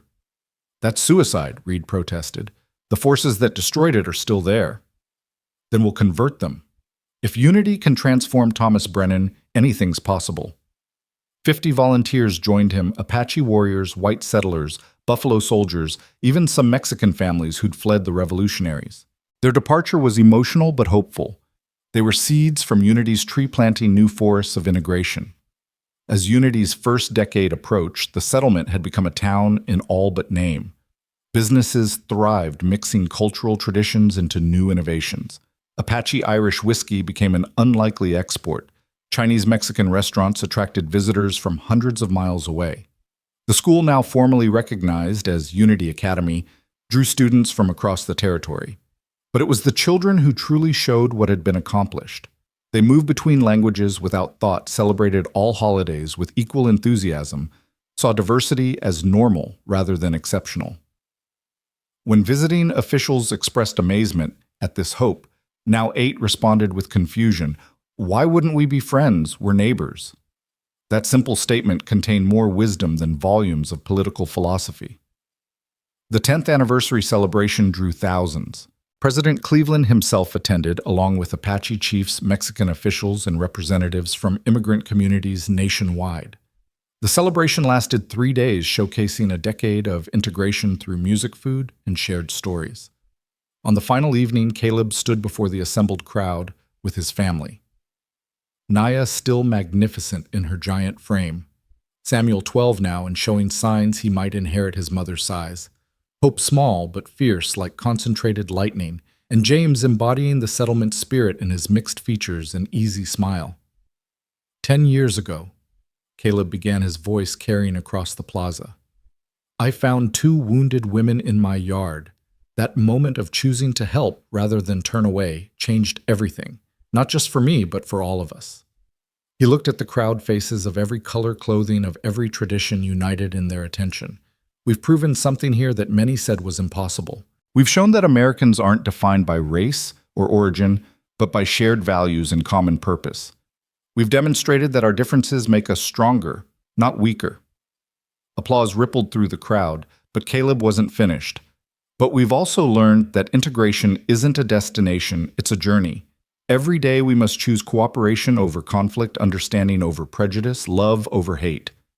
Every generation must make these choices anew. He gestured to the children playing at the crowd's edges, unconscious of the history being made. They are why we do this. So they can grow up in a world where being different doesn't mean being enemy, where Apache and white Mexican and Chinese, African and Irish can build together what none could build alone. Naya stepped forward, her presence commanding attention. My father, Chief Nahuel, died believing his daughters had betrayed tradition. But tradition isn't museum piece, it's living thing that must grow or die. We haven't abandoned our traditions. We've extended them to include new family. She looked directly at the Apache chiefs present, some who still opposed integration. I am still Apache. My children are Apache. But they are also more. They are the future where Apache strength and wisdom survive, not through isolation, but through connection, where our stories become part of larger story. Chief Mongus's successor, a younger chief named Nana, who'd observed Unity's growth with interest, stood. 10 years ago, I would have killed anyone who suggested Apache and white could live as one. Now I see children who are both and neither strong in ways we couldn't imagine. Perhaps this is how Apaches survive. Not by fighting the river, but by becoming part of it. His words carried enormous weight. Other chiefs nodded thoughtfully, some still skeptical but no longer actively hostile. The celebration's final moment came when all the children of Unity, over 200, now stood together to sing. They'd prepared a song in 7 languages, each verse flowing into the next, distinct but harmonious. As their voices rose in the desert night, many adults wept openly. Later that evening, as the crowds dispersed and Unity settled into sleep, Caleb and Naya sat on their porch as they had so many nights before. Their children slept inside, exhausted from celebration. The town spread before them, lamplight glowing in windows of Apache hogans, and American houses, Chinese lanterns, and Mexican luminarias creating constellation of cultures. We did it, Naya said softly. We started it, Caleb corrected, as was their tradition. Others will continue it. Do you ever wonder what would have happened if you'd walked away that morning? Every day I'm grateful I didn't. She leaned against him, her massive frame somehow fitting perfectly with his. The federal recognition is coming. Full territorial status, maybe statehood eventually. That's just politics. The real achievement is there. He pointed to where children of different races had fallen asleep together during the celebration, their parents carrying them home without thought to who belonged to whom. A rider approached through the darkness, a young Apache woman carrying news from Kuruk's rebuilt settlement. He wanted you to know, she said breathlessly. We've succeeded. The Mexican revolutionaries who destroyed us before are now helping us build. He says to tell you the tree has taken root. After she left to rest, Caleb and Naya remained on the porch, contemplating this news. Unity was no longer unique. The model was spreading, evolving, adapting to different circumstances, but maintaining the core principle that people could choose cooperation over conflict. Your father would be proud, Caleb said suddenly. Naya looked at him in surprise. He died hating what we'd done. No, he died loving his daughters too much to watch them change. But if he could see this, see his grandchildren growing up free from the hatred that poisoned his generation, he'd be proud. You think so? I know so. Because any father would be proud of what you've accomplished. You didn't just save your sister or yourself, you saved the possibility of a different future. Inside, James cried out in his sleep, a nightmare perhaps. Naya rose to check on him, her maternal instinct immediate despite her warrior's frame. Caleb followed, and they found all 3 children had climbed into James's bed, comforting him without waking.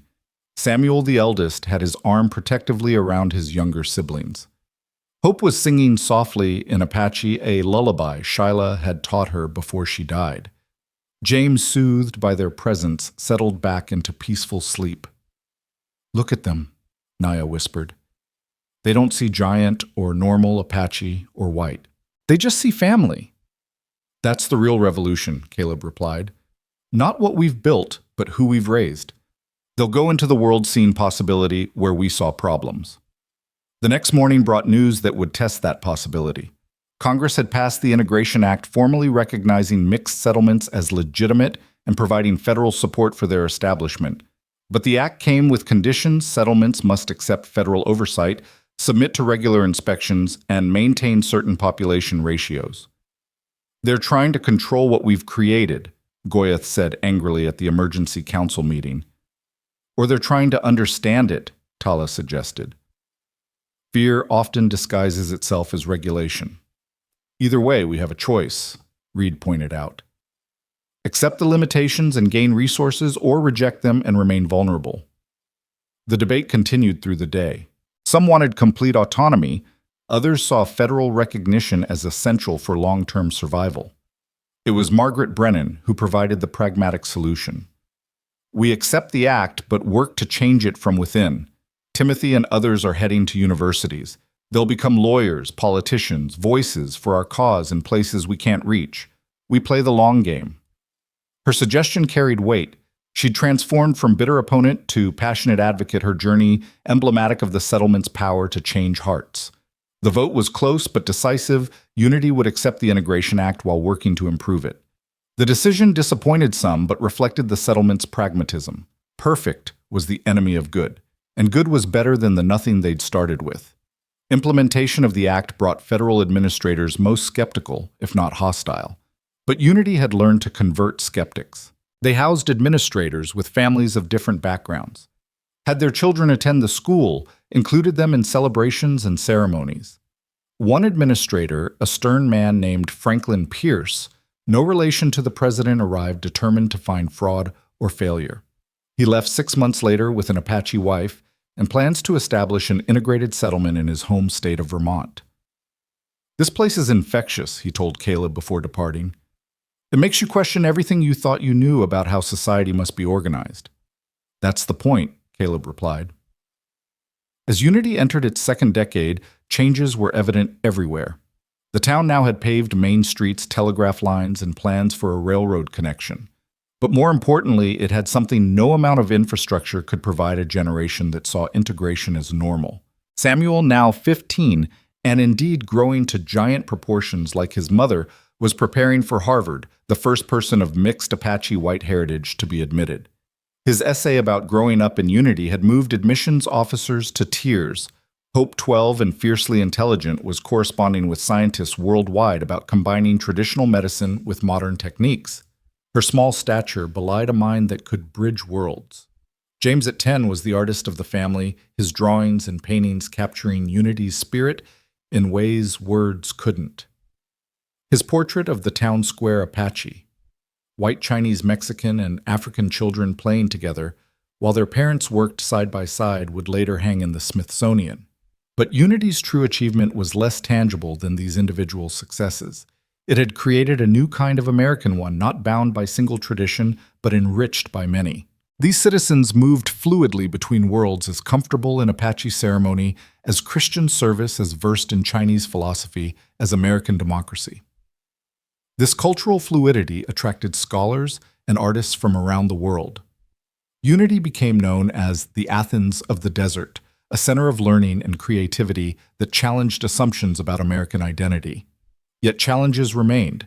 Other settlements struggled without Unity's unique advantages, the giant sisters who'd become symbols of strength.